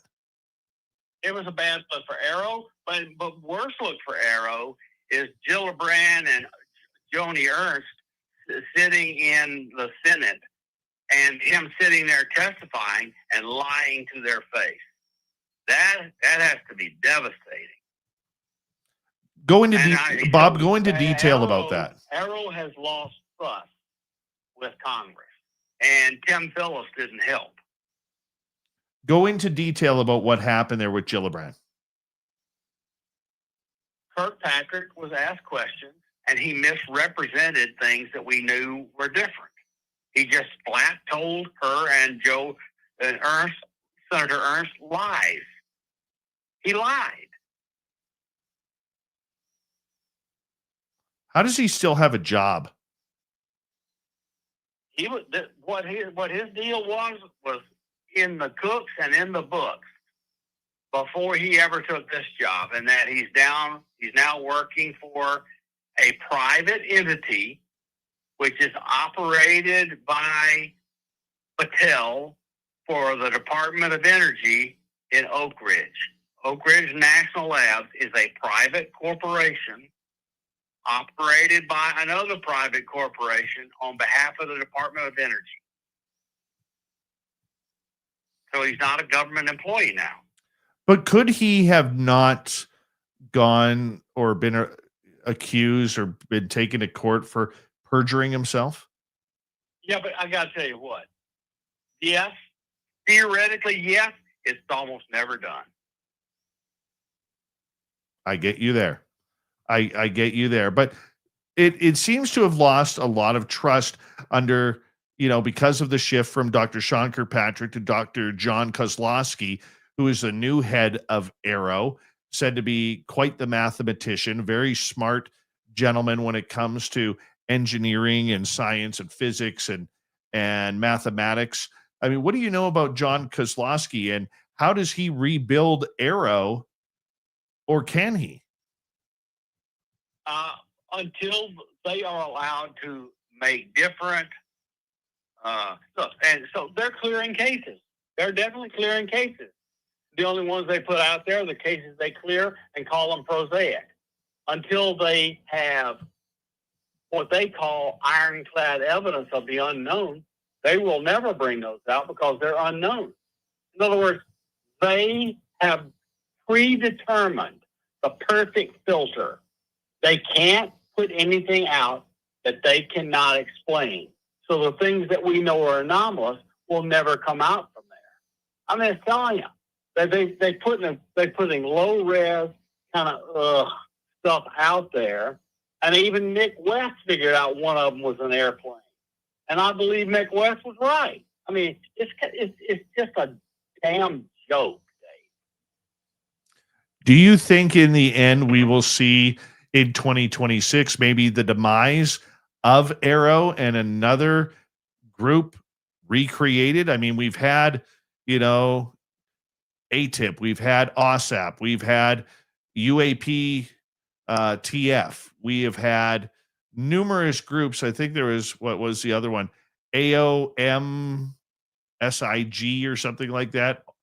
It was absolutely ridiculous name. I mean, do you see another acronym coming if they decide to shut down Aero? Not anytime soon. But I believe that Aero has a job to do, and they are performing a service that's actually needed, which is giving the data that's coming from military people and officers of the government in the field a place to send stuff that can be collated and used in any way possible, whether it's secret or not. So I think that it was needed because it really looked bad for Navy and Air Force to have stuff happen and them file no report, especially if it was something that could have been dangerous to personnel or materials. For people who don't understand the role of the All Domain Anomaly Resolution Office, otherwise known as Aero, who controls Aero, and is this an issue? It is an issue because a rule was put out that no one in Aero can say anything that is not approved by the press officer, Susan Goff. Susan Goff. Good. Susan Goff, explain who she is. She is the press public relations officer for the Secretary of Defense. She has a lot of pull with what comes out of the Pentagon, is what you're saying. Great power. What is her loathing or her covering of this subject? I think it's bothersome that they don't want to talk about it and they don't want to have to answer nonstop questions about it. So they're aggravated. Is it that? They're resistant. Is it? Is it that simple, Bob, or is it that talking UFOs could lead to talking about future technologies that companies like Lockheed Martin or Boeing or other companies are working on? All of that and more. So the constant nagging, constant FOIA, that really is making them angry. But one of the things they don't want to do is ruin future tech. Right. Okay. So if they are all worried about that, why is she having such an issue over the last number of years? I mean, you look at it, she even, there was rumor allegedly that led by her, they were even trying to eliminate the history and the records of Lou Elizondo. No, they did try that, and legal counsel got it fixed. They tried to erase him. It seems like This is another one of those things. That's a crime, and they still have their job. Oh, I hear you. I hear you. They do. I totally hear you that they do. Does she hate this subject, or is it a matter of trying to protect the nation? I think it's partially she believes she's protecting the nation. She's also protecting the Secretary of Defense and the Joint Chiefs of Staff. She's protecting them in a way she feels she should, which is what a public relations officer does, is protect their bosses. Very true. We got 3 minutes to go before we got to go to break at the top of the hour. Dr. Bob McGwier, a.k.a. Science Bob, is here for Science Bob and Friends. Bob, you know what? We're right in between here. Let's get a quick question in from our audience. And we're going to start off with In the Studio, who is asking, Science Bob, do you have any predictions for 2026? He says, mine is that Mount St. Helens will start smoldering but not erupt. What is your prediction for 2026, Science Bob? That we will see more comets, that people will see more UFOs, that there will be lots more instrumentation with fancy programs attached, going out and helping people get data with these UFOs and UAPs. And it's just going to, there's a slow boil happening. And it's going to reach this boiling point sooner or later. But the technology available with the people that are involved, it's just more and more quality data that's going to come out. It's just going to be hard to keep this a secret. It's going to be hard. My prediction for 2026 in our field will be that the final nail in the disclosure coffin is going to be sealed shut. There's going to be people who still believe that it is going to happen, but I think something happens probably mid-year going into fall that the government will finally say, we've had enough of this topic. We aren't doing it anymore. We're done playing the UFO game. That's what I think is going to happen. Am I going to be right? If the president and Congress let, because Arrow is a law passed by Congress and signed by the president. Well, I still think they're going to be discouraging cases. And I'll even go one further, Bob, because we only got about 45 seconds here, and I'll get your opinion on this. I think we're going to see another influx of UFO/UAP companies forming, trying to get their hands on the technologies, saying that they're the ones with answers on how to track them on radar units and MADAR and everything like that. Your thoughts? I have 5 offers. That's the answer to your question. And there's only going to be more coming. Not just for you, but for many people out there, from companies and names you've never heard of. They are going to be coming because everybody wants a piece of the pie when it comes to this potential technological advancement. That is for sure. Science Bob and Friends is through 2 hours. We're going to continue with hour 3. Science Bob is sticking with us as we get to Number 10 on our list of the top 15 stories in 2025. You're listening to Spaced Out Radio with your host, Dave Scott.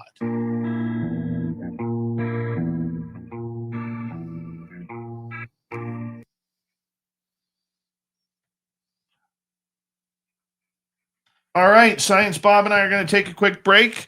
We'll be right back, everybody. Be right back.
right. Chair a little bit. There we go. Hey, Science Bob's internet's back up.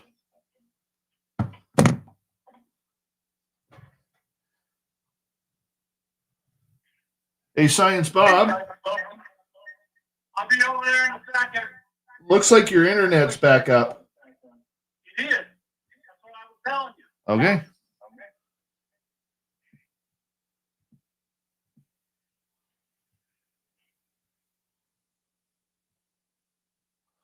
All right. Let me turn the reverb off by hanging up the phone. Okay. All right. You got us, Science Bob? Yeah. All right. Perfect. Let me just get set up here then. All right. We seem to be in play here. All right. Thank you tonight to Jeff, Steve, Garvey, Little Mikey, Vaughn Patrick, Trucker Andrew, Candace, Walter, and Pam for the super chats tonight. Greatly appreciate your love and support. Jersey Kid, how you doing? Nice to have you here again. And anybody else join us late here? Scrolling on up.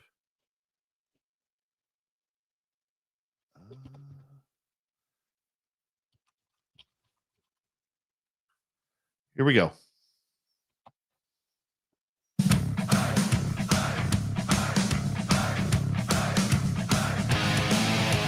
We're into the third and final hour of Spaced Out Radio tonight. My name is Dave Scott. Glad to have you with us as we continue on with Science Bob and friends here on the Mighty SOR year in review of 2025's UFO stories. Hey, we want to say hello to everyone listening in on our terrestrial affiliates around North America, digitally on every major podcast network. Our website, spacedoutradio.com. We have a plethora of features for you. Rock out to Bumblefoot, read the news wire, check out our swag as well. You can follow us on X at Spaced Out Radio, Instagram at Spaced Out Radio Show, and on Patreon in the Space Travelers Club. The Desert Clam has set the password for tonight in the SOR Space Travelers Club. Splanchnology. Splanchnology is your password. Use it wisely, Space Travelers, as the Clam sets the password each and every night right here on Spaced Out Radio. Before we bring Science Bob back in, we're going to take a quick 3.5 minutes here. Here's Swamp Dweller. Hello and welcome to Spaced Out Radio's Swamp. I'm Swamp Dweller, and tonight I'm going to take you on a mystic journey of the unknown, sharing tales of monsters, legends, and nightmares. Welcome to the Spaced Out Radio Swamp. I'm an 18-year-old female who now lives with my fiancé. When we first started dating, he had just moved to Maryland from Seattle, so his house was new to him. A few weeks after we started seeing each other, he told me he was hearing tapping noises on his bedroom wall. At least once a week, he would report hearing footsteps in the hallway or tapping on the wall. Once I started sleeping over at his place, the activity seemingly increased. It began with hearing footsteps out in the hallway.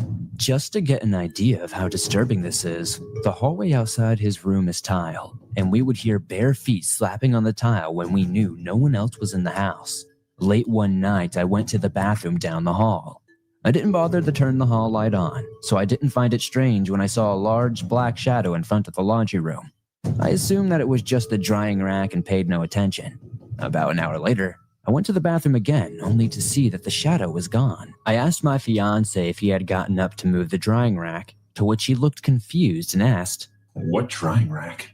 I told him when I had gone to the bathroom that I had seen a shadow in front of the laundry room, and he turned white. He assured me that he hadn't even done laundry that day. This shadow figure prompted me to look up my fiance's address on a website called diedinhouse.com.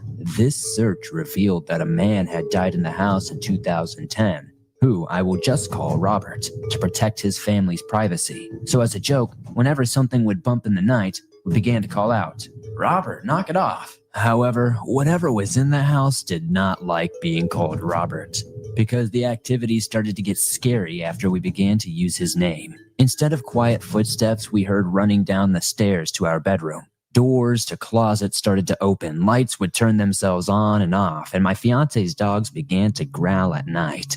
This was incredibly unsettling because these dogs never barked at anything besides other dogs and were so affectionate. One horrifying experience was when I was awake late at night while my fiance was already asleep.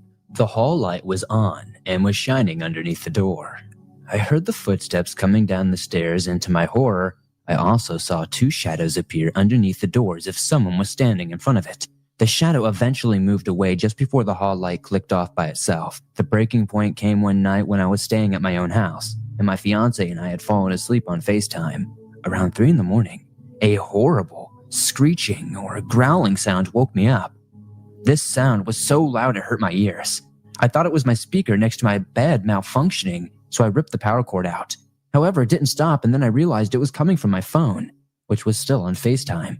I turned my volume down, but the sound was still unbearable, so I figured it must be some sort of glitch and hung up the video call and went back to sleep. The following day, my fiance called me in a panic, telling me that he had woken up at 3 a.m, hearing this horrible screeching sound.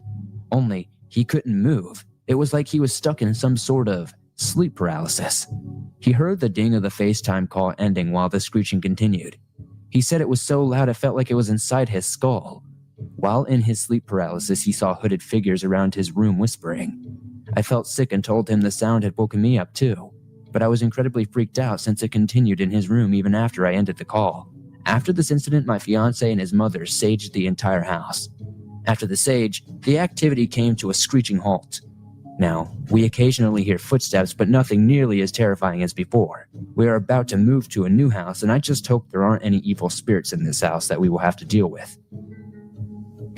Thank you, Swamp Dweller, for another creepy story. If you want more just like that, head on over to YouTube, type in Swamp Dweller, hit subscribe, ring that bell, as we are here 7 days a week listening to Swampy. You can listen anytime you want. It is that good. All right, we're going to continue on. Normally we go to Katie Page at this time, but she is ill tonight. So Science Bob is sticking around for hour 3, where we're going to continue on with number 10 in our top 15 UFO stories of 2025. And Bob, I know you're going to love this topic here, because we're going to get into the brand new Dan Farah film documentary called The Age of Disclosure. This just came out a few weeks ago.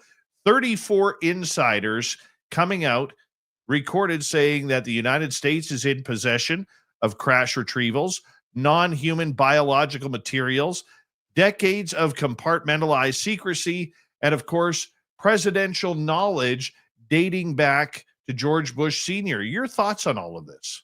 So there were some pretty astounding revelations there, and my personal opinion, and this is from personal interaction and personal working with kind of situation, Eric Davis is not capable of lying. Now, I just let something out in case you were listening.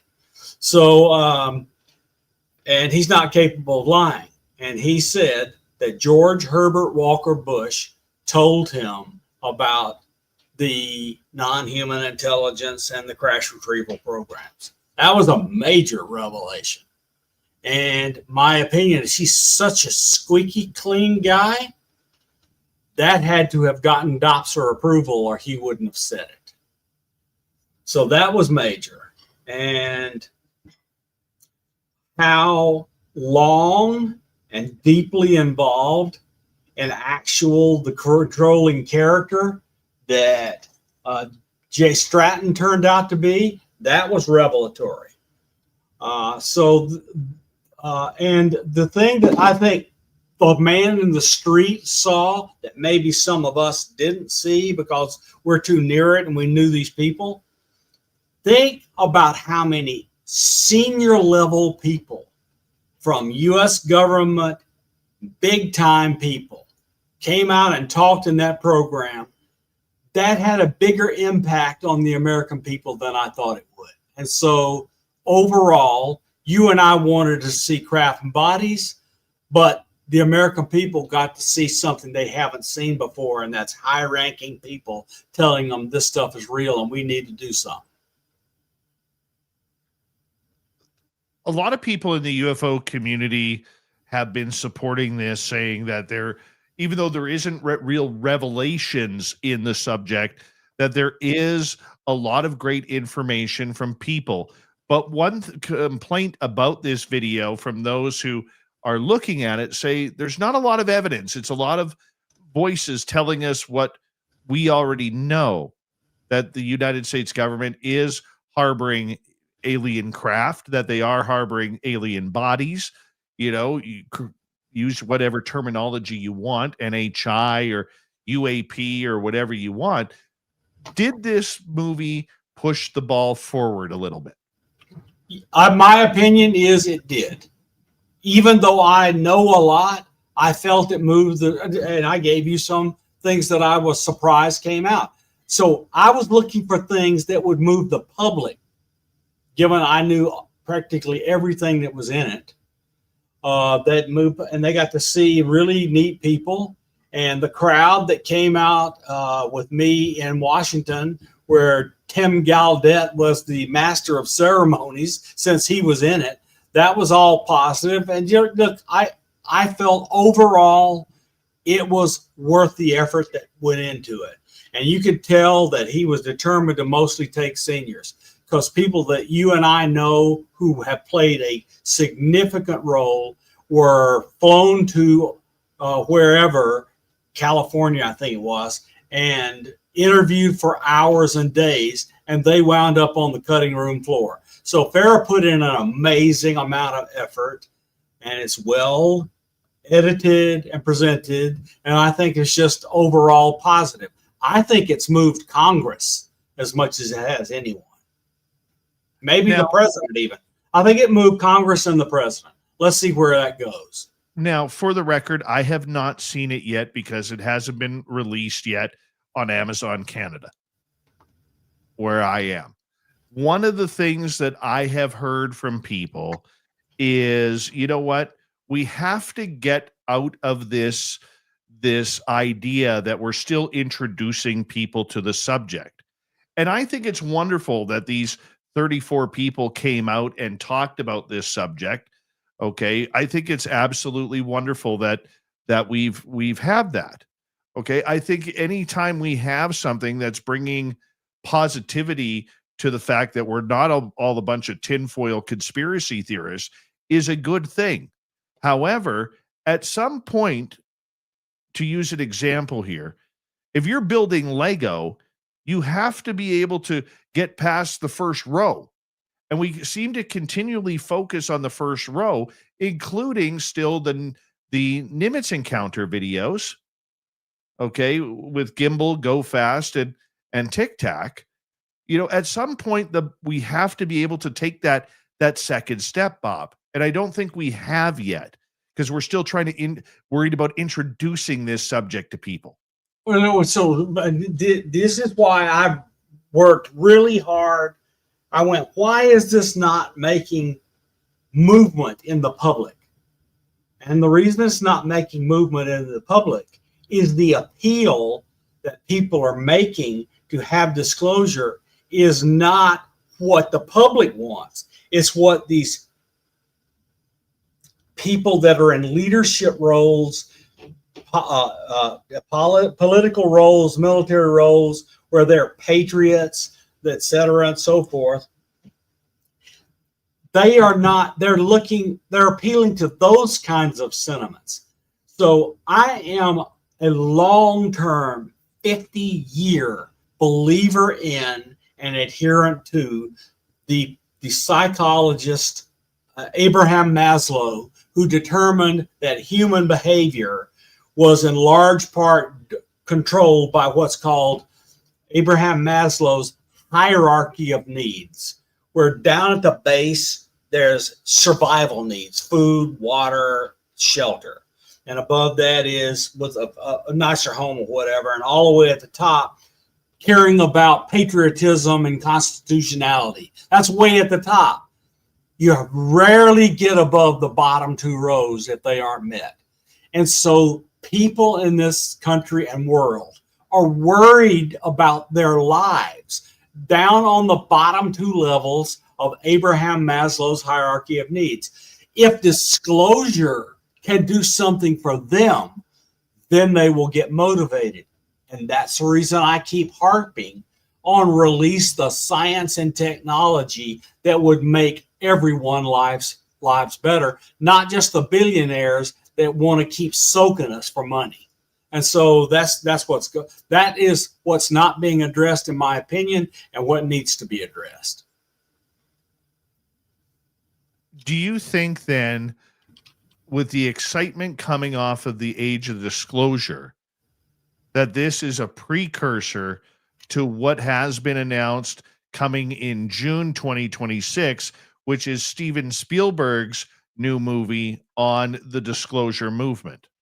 I think his movie will move things as far or farther than Age of Disclosure. But again, I could be wrong because I've been wrong before.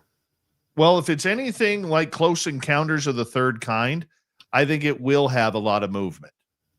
And it all depends on how it's portrayed, because in 1978 when Close Encounters came out? Somewhere around then, yeah. 76, 77, 78. And that, no. It was 1980.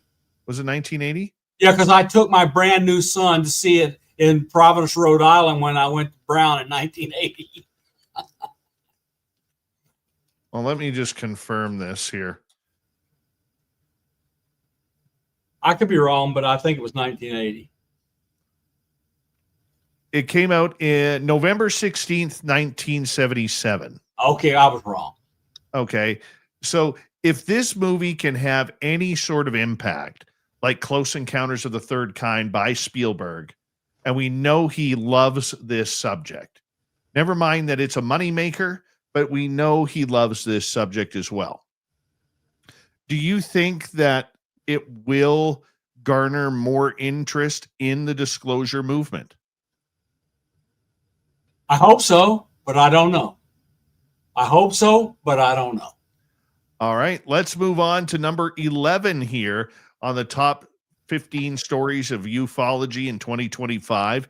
Senator Marco Rubio, coming off of the Age of Disclosure, confirms UAP briefings involving nuclear zones. He states that these classified briefings talked about incursions over restricted nuclear sites, sensor data showing unclassified and unconventional signatures, repeated encounters with unknown aerial craft. This becomes one of the strongest political endorsements of the seriousness of the subject. Say that again, please. It was a little bit of a dropout.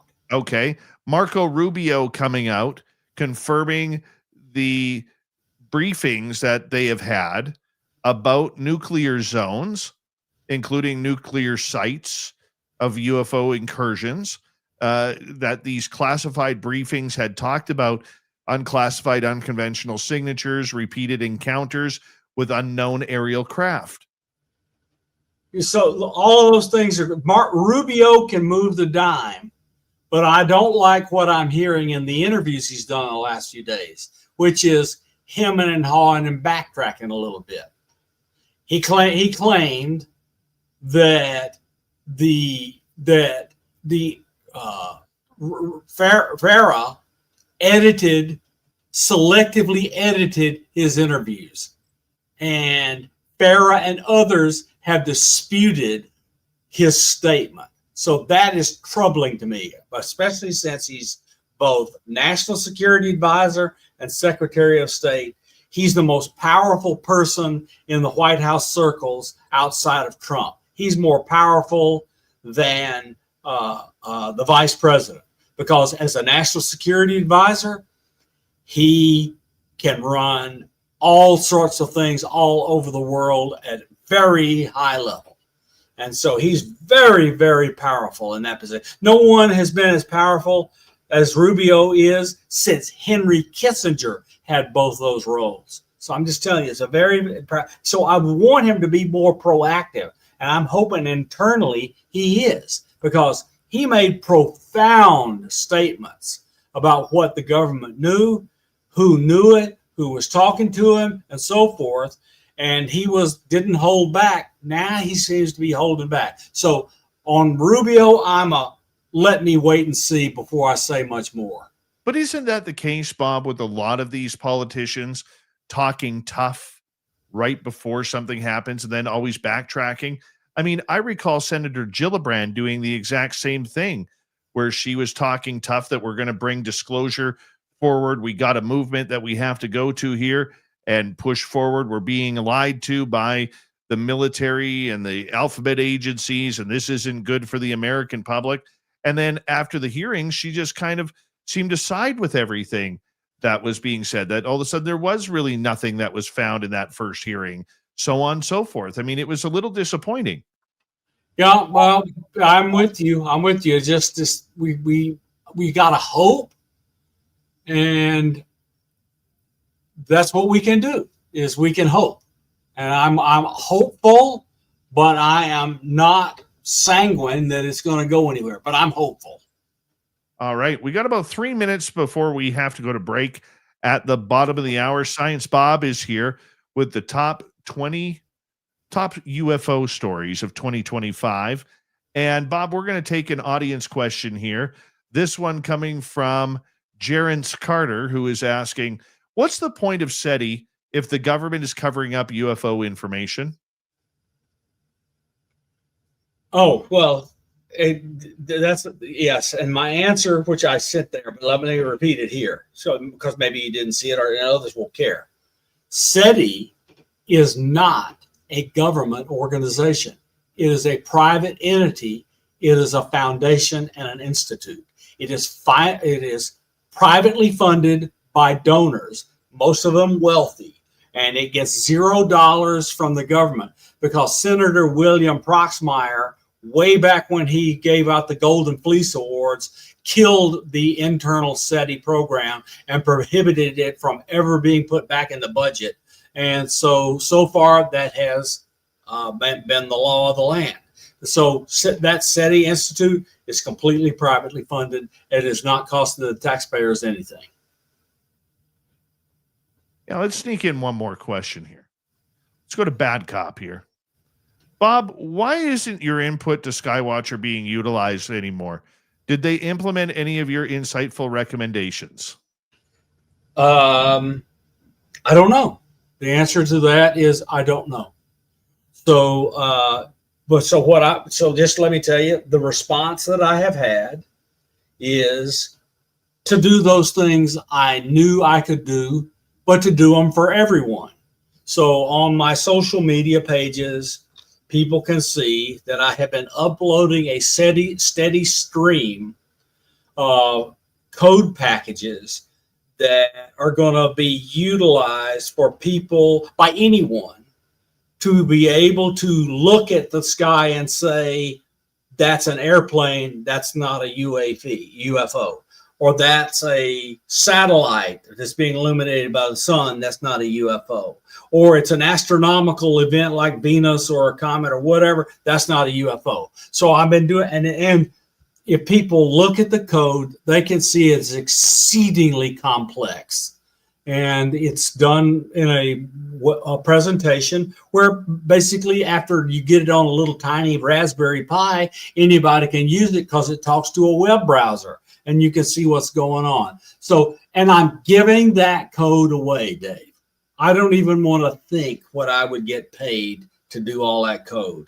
And it's tens of thousands of lines of code in 3 different repositories. And the last one is major because it's a passive radar, so we can track the things through the sky. Now, there are legal requirements on passive radar. And the one I put up meets the legal requirements of not being using a signal wider than 175 kilohertz, using broadcast only and not private, commercial, or military things, and not working above 2 gigahertz. It's all of the criteria not to be ITAR and not even need to be a license. So I can put it up on GitHub and give it away to everybody. So all this work I'm doing, I'm putting it up on GitHub, giving it away for what's called an MIT license. Science Bob and Friends continues with the final half hour of Spaced Out Radio next. This is Spaced Out Radio, and your host, Dave Scott.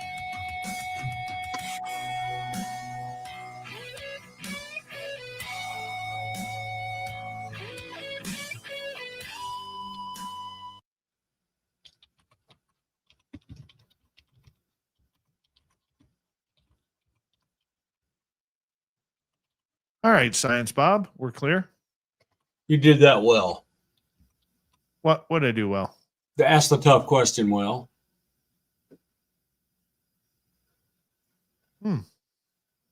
Okay.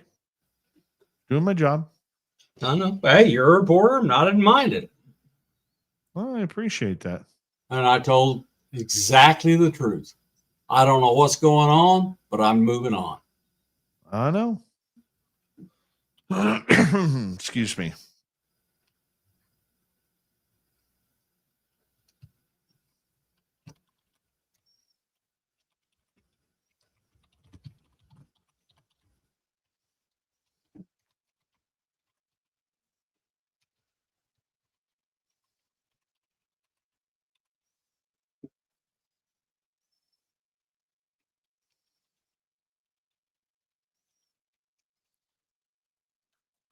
Well, I appreciate you hanging out with us for the full show, buddy, and filling in for Katie. I really do appreciate that. Don't worry about it. Don't worry about it.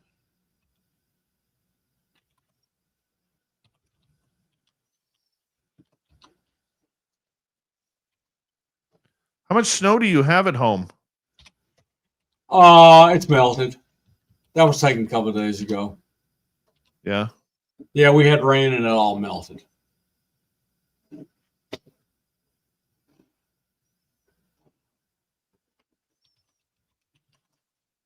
Yeah, I've got about 5 to 6 inches in my backyard.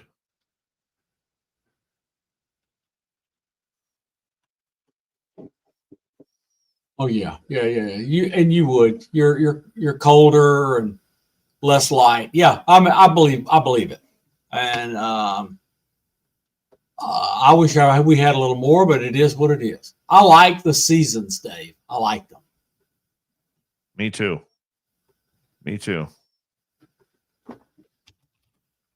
I just wish I could get back out in the forest right now. I mean, I can, by doing the main logging roads, but where I want to go, it's just not conducive to vehicle travel right now.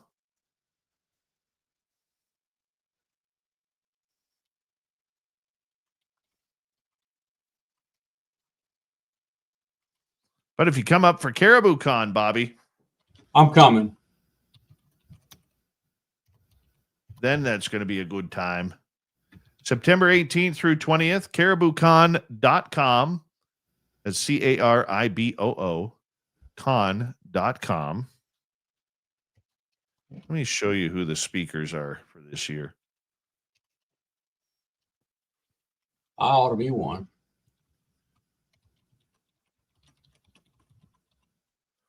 Hold on, do we have time? Yeah, we got time. Here we go. All right, cariboucon.com. Here are the speakers so far. Oh, where are we here? We click on that? I don't know. I got to talk to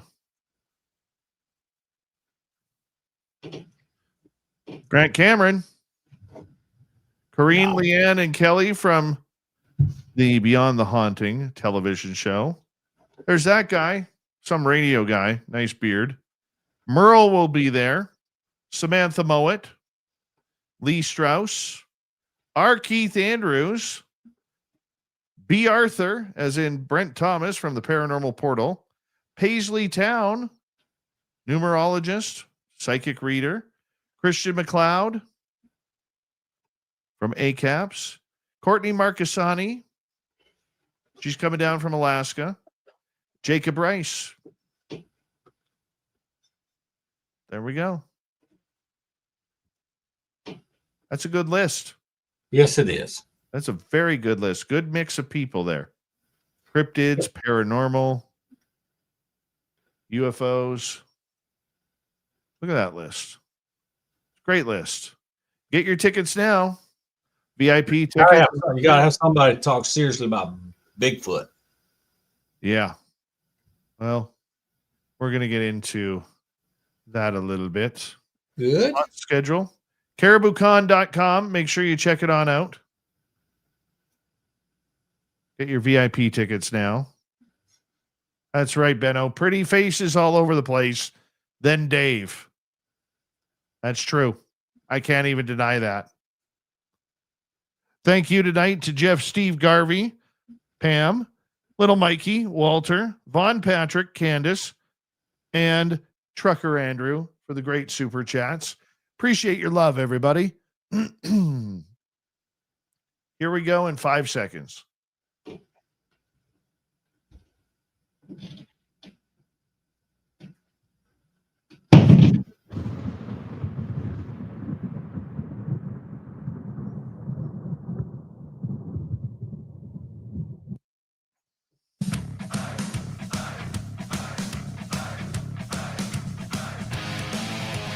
Final half hour of Spaced Out Radio is good to go here with Science Bob.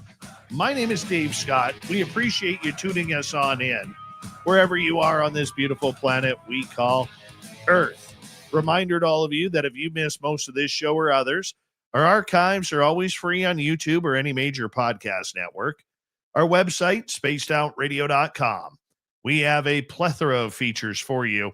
Rock out to Bumblefoot, read the news wire, check out our swag as well. Follow us on X at Spaced Out Radio, Instagram at Spaced Out Radio Show, and on Patreon in the Space Travelers Club.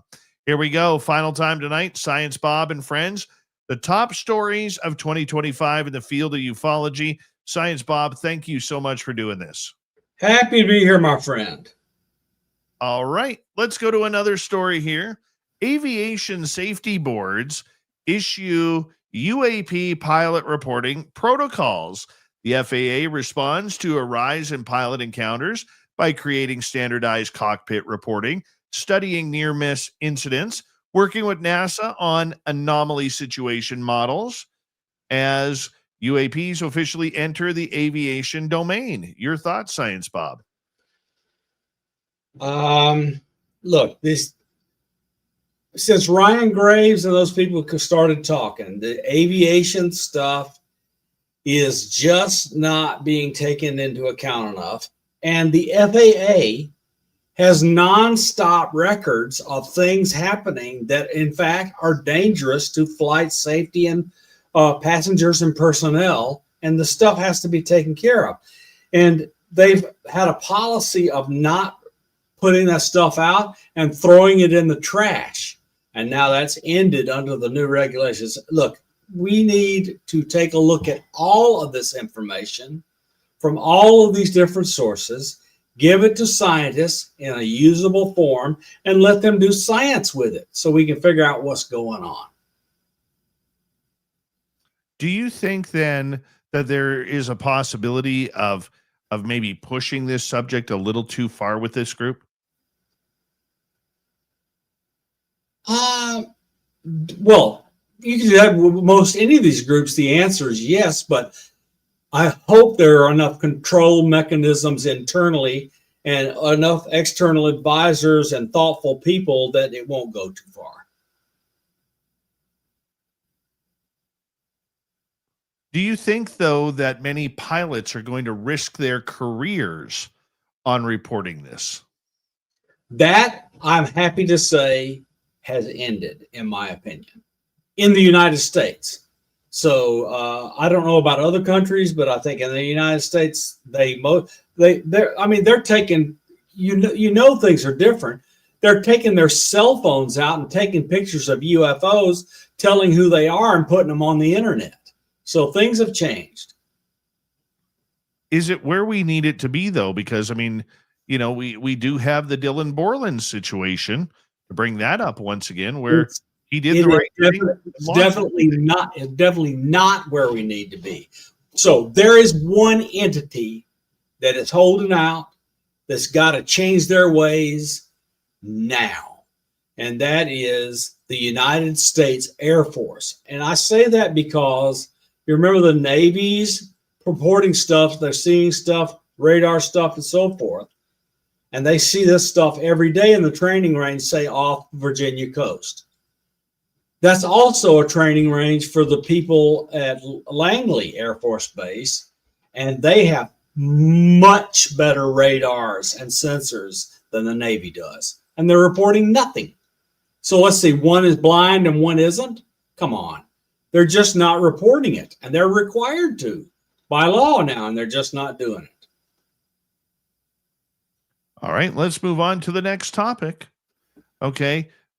USOs became a giant story. We touched on it a little bit earlier in the show, but many people, many experts in this field are saying new shoreline sensor data suggests unusual high-speed, unidentified transmedium objects moving under the waters along the U.S. coast.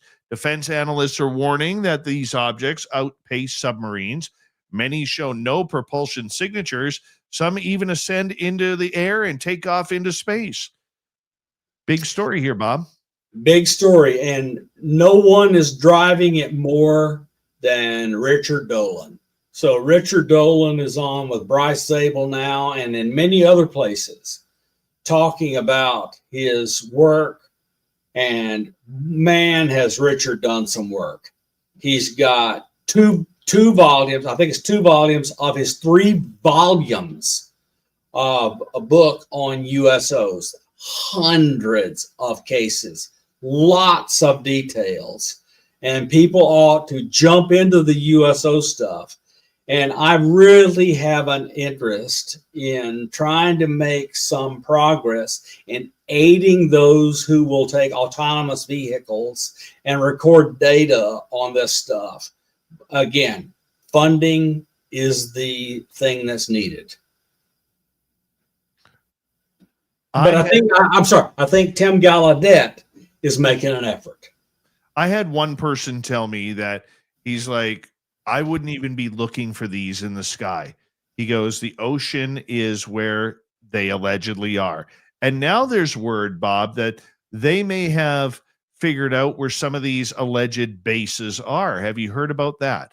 Yes, as a matter of fact, Tim Gallaudet has been on News Nation and other places saying off of Monterey, etc. There is a canyon that has seen a lot of activity, and that people need to go there and look.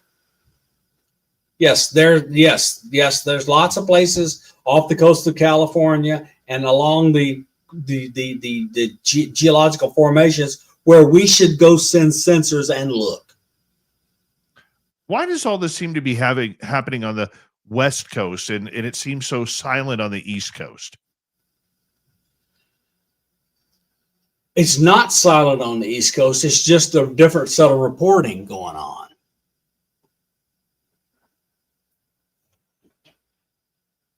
Okay. Where are we hearing these USOs on the East Coast? Because every story I hear seems to be coming from the West Coast. Yeah, it's Virginia all the way down to Florida. People are seeing stuff. It's just not, and off the coast of New Jersey, quite a few. It's just not very loud. I don't know why. I can't explain it. I think there's hyperactivity out on the West Coast because I think there's a very large base out there for the NHI. I think it's a very large, and not only that, they come up and they're aggressive when people come near them.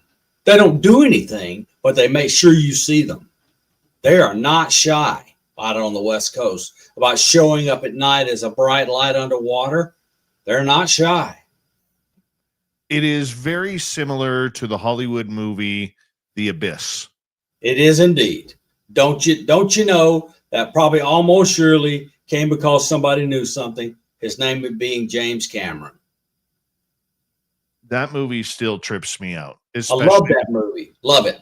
Yeah. And I would highly suggest for anybody, go on Netflix or go on Amazon, find the movie and watch it. It is, I think, one of the most dynamic movies. And nobody ever thought it before that movie. You never heard anybody talking about aliens in the water, Bob. You never heard of it. Yeah, but I think people knew by then, James Cameron and others knew about the story of the submarine that went through the Indian Ocean and saw evidence on multiple sensors of a large city on the bottom of the ocean. Indian Ocean on the ocean floor, way down where nobody's been able to get to yet.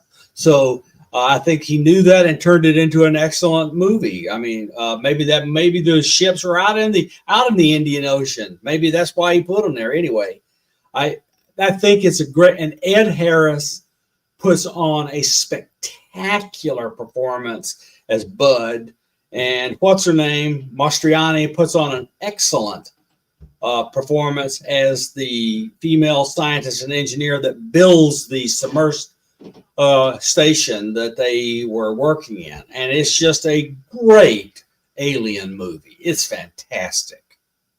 Let's get to a couple questions from our audience here before we continue. We're going to get to Hillbilly Herb here. Science Bob, what can you tell us about the technology behind Havana syndrome, purpose, and effects? Thank you.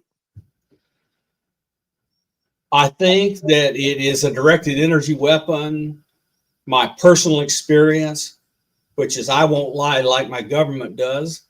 I have seen host countries in and near our embassies with microwave dishes and other things like that pointed inside our compounds, experimenting. So these are attacks on American diplomats and American personnel and so forth and so on. And for whatever reason, we have decided not to talk about it. I haven't worked on it. I was invited to work on it by multiple entities between 2020 and 2022, and they put my clearance in a vault. They wouldn't send it to anybody so I could help. And now that I know, since I've looked, is my clearance is fine. There's nothing wrong with it. There's not a mark on it. And so they just didn't want me working on Havana syndrome. And I'm not happy about it. It's a thing. People are some doing to us. But I think, probably the United States has a weapon or two itself and just doesn't want the argument brought up. Here's another question. This one from Matthew. Why do you think Richard Dolan hasn't been called to Congress yet? No idea. So a lot of what goes on in Congress is people that have information directly about people that are on the inside and so forth and so on. So like George Knapp and Jeremy Corbell, they have been arranging for whistleblowers to come and meet Senate Select Committee on Intelligence, House Select Committee, House Oversight Committee. They've been arranging for these people to testify. And Richard, that's not a thing he would do. He is writing books and telling what his analysis says about things. And that's his role, and he does a good job of it. He would give terrific testimony, but it's not the kind of testimony I think they want. I can tell you this, the Hollywood Disclosure Alliance, which is put on by Dan Harari and Steve Bassett, they send out a list of top 3 people in certain categories. And when it came to, and everybody who's part of the Disclosure Alliance, like I am, we had a vote, or we're voting right now on who would be the person or persons in the top 3 categories. But there is one name. They said, please list one name of someone of note still living for a Lifetime Achievement Award. And boss, I have had issues with Richard Dolan in the past, going back to 2019. He isn't one of my favorite people. I can tell you that. And I would love to interview him again. I'd love to talk with him because I didn't like the way things went down in Toronto. But I voted for him for Lifetime Achievement. I did. There you go. And he wrote the first truly voluminous, very complete, detailed analysis of UFOs and the national security state of the United States. And it was brilliant, and it's required reading for anybody that cares about this field. And now that we know that these things are in the oceans, his USO books are going to be the same.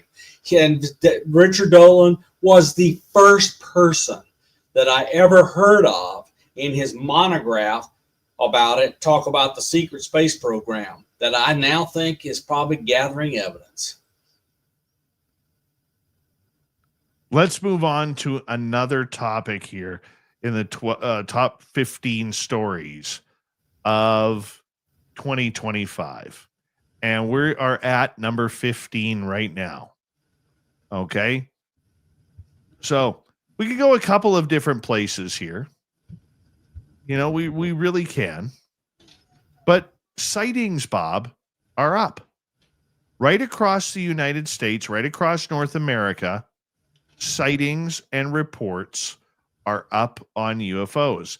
And some sightings from different countries are up from like maybe 20, 30 up into the hundreds, Bob. This topic seems to be generating a lot of interest, more than it ever has before. And people are now finding, due to the popularity, that they can present their information to research groups, whether it's Aero, whether it's MUFON, NICAP, whatever else. I'm not going to mention one of them because we don't want people sending it there. And that's because it gets right into government hands. So just your thoughts on the fact that sighting reports are up. So I was going to tell you, the remote viewers, experiencers, etc., have nonstop been saying this would happen, and it's kind of surprising me. It is happening. I think that the world's population is in upheaval and is in some danger, and so I think we're being monitored, etc. But the surveillance craft and surveillance activities are becoming pervasive. You can see them everywhere, and it's interactive, and it's happening everywhere. These orbs and stuff interacting with private people that are just will say, "Hey, we love you. Will you come let me see you?" And CE5 type things, and those who are being surveilled because they're involved in some kind of activity that the non-human intelligences are interested in, like military activity, etc., nuclear whatevers, and it's just it's up, and we need to know what to make of it, but our officialdom doesn't want to talk about it. Well, here's a little bit of an interesting statistic. In the world, the United Kingdom is number 1. Their percentage of reports went up 87%. Wow. United States is number 2, going up 42%, including in the over 2,000 reports in the first 6 months of 2025. I believe it. Greece is number 3. Indonesia, number 4. Brazil is number 5. But Brazil seems to be a hotbed for, these really angry aliens running through the trees. Yep. South Africa, number 6. Canada, number 7. Most of the reports in Canada, believe it or not, are not coming from the areas within 100 miles of the border, because 90% of Canada's population lives within 100 miles of the Canada-US border. Most of the reports are coming from rural, sparse areas where there is not a lot of flight traffic, where there isn't a large population out in the woods playing with lights. Most of the reports are coming from those darkened areas. It's amazing. It is. It really is. So I was going to tell people something. People may laugh at me, and I don't care. I'm going to tell you what I know to be a fact. Courtney Brown and the Farsight Institute predicted every number you have just said for the last 12 months before they occurred. There is something going on with Courtney Brown and the Farsight Institute. And their predictions have been coming true. And other remote viewing groups are making these true predictions. The other thing that's going on now is the rise in serious research being taken seriously, and consciousness, non-local consciousness, including psi, telepathy, telekinesis, those kinds of things. The rise in all of that is really amazing to me. I mean, really true professionals doing exceptional research. People just need to take the time, Dave, to go look at Dean Radin's volume of papers.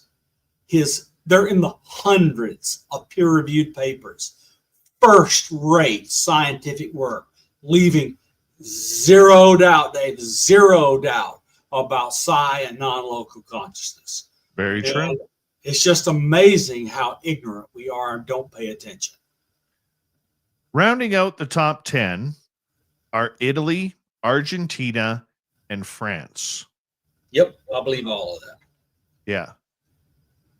And Russia and Mexico appear low in this specific tracker list, though both historically have frequent sighting claims. So it is pretty interesting on the fact that the world is opening up. And Science Bob, I want to say a big thank you for you coming on in and spending this time with us to go over the top 15 stories in ufology in 2025.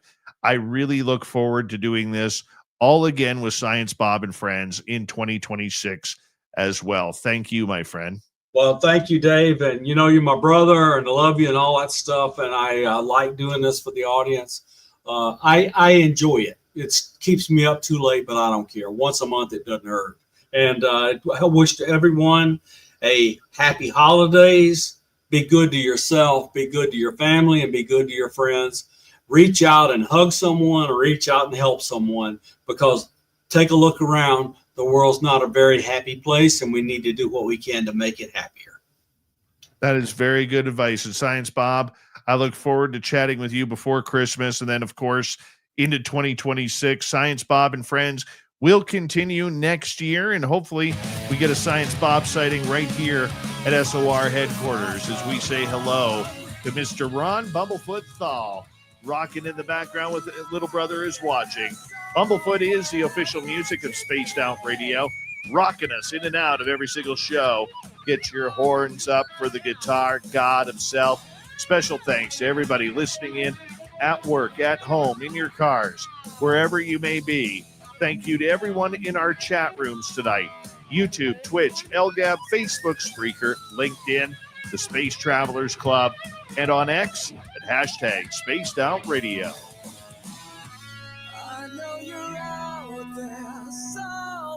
Remember, this show is copyright by Spaced Out Radio and Bigfoot Broadcasting Limited. Thank you so much for choosing to share your evening with us, because together, my friends, we're watching. We own the night. Mr. Bumblefoot, we need a favor. We need you to take us home.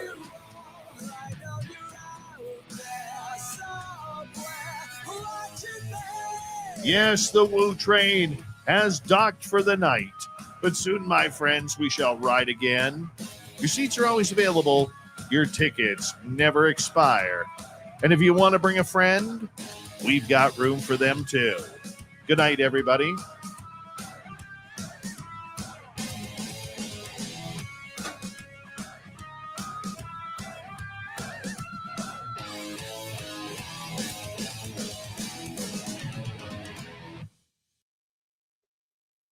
All right, Dave. Good night, buddy.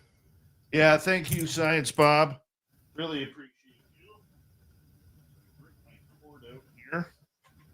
Darn it. That's just causing issues. You have a good night, my friend. We'll talk soon. Good job. Best to Jolene. Best to your kid. I hope the grandchild and the mother are great, and you have a great, great Christmas. You too, brother. You take care. Thank you. Much love to you and your family. And same. All right. Science Bob, everybody. Give me a minute here. Damn near ripped everything out there. Smart. Good job, Dave. How'd you guys enjoy that show? That was a gooder. That was a gooder. All right. There we go. Today's the 10th.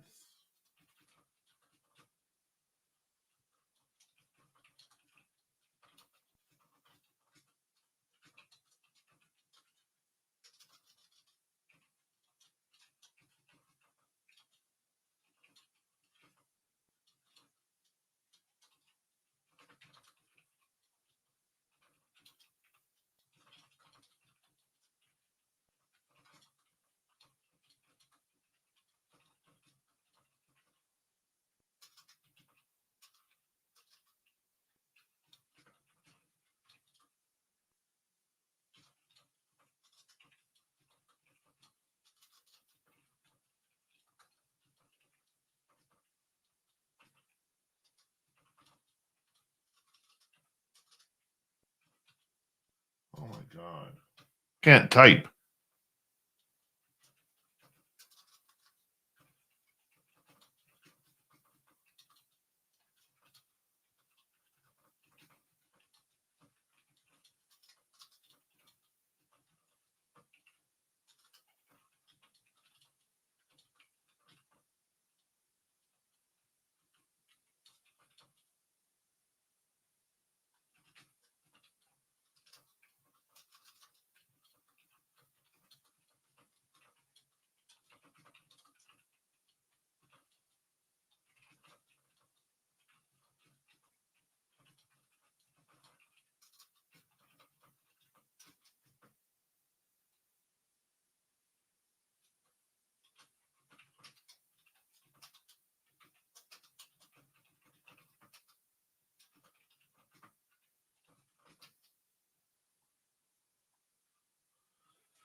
That part is done.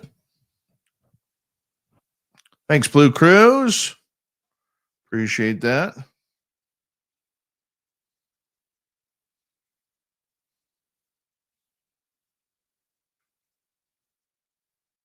Sylvain Gano, how are you? Dr. Chris Macklin is next tomorrow night on the show. We're going to have fun with him. Guaranteed we're going to have fun with him.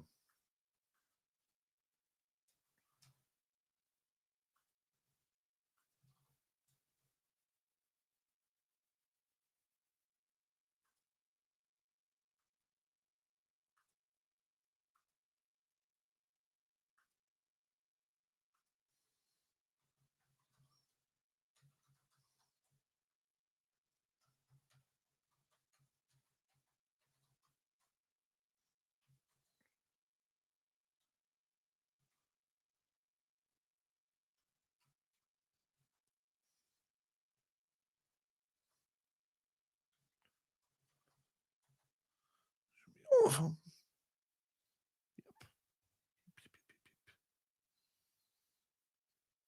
right.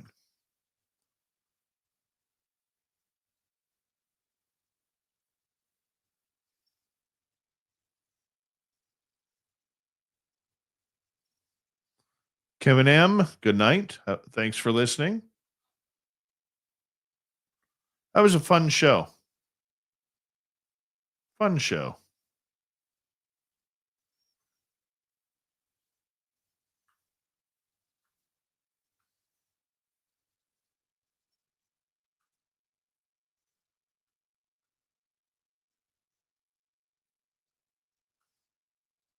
Thank you tonight to Pam Harris, Walter, Candace, Andrew, the trucker Andrew, Von Patrick, Little Mikey, and Jeff Steve Garvey for the super chats tonight.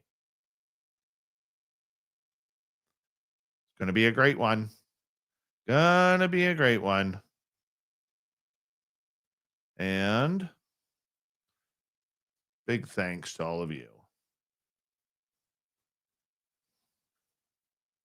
I'm going to be stepping out here. I got to do some editing. Tomorrow night on the show, Dr. Chris Macklin, UFOs and ET and paranormal contact. We're going to have a lot of fun looking at this subject with Dr. Chris. So thank you for listening tonight. I hope you enjoyed. We'll see you tomorrow night. Don't forget to hit subscribe, ring that bell on our YouTube side. And of course, do me a favor, leave a comment below. Tell me what you thought about the video. What is your favorite story of 2025? I want to know about it. So let me know. We'll talk to you all tomorrow night, everybody. Thank you for listening.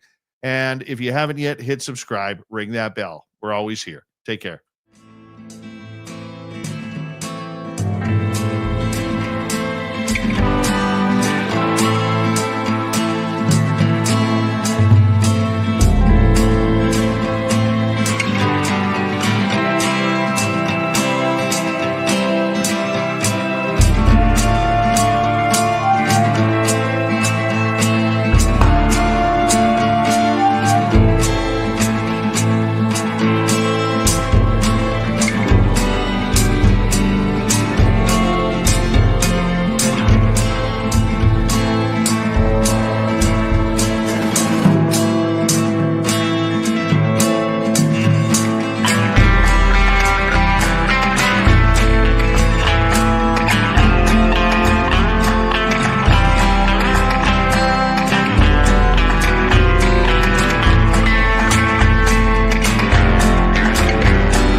Stay healthy, my friend. You too. If you need bail money, give me a call. Always, Dad. Take care. You too.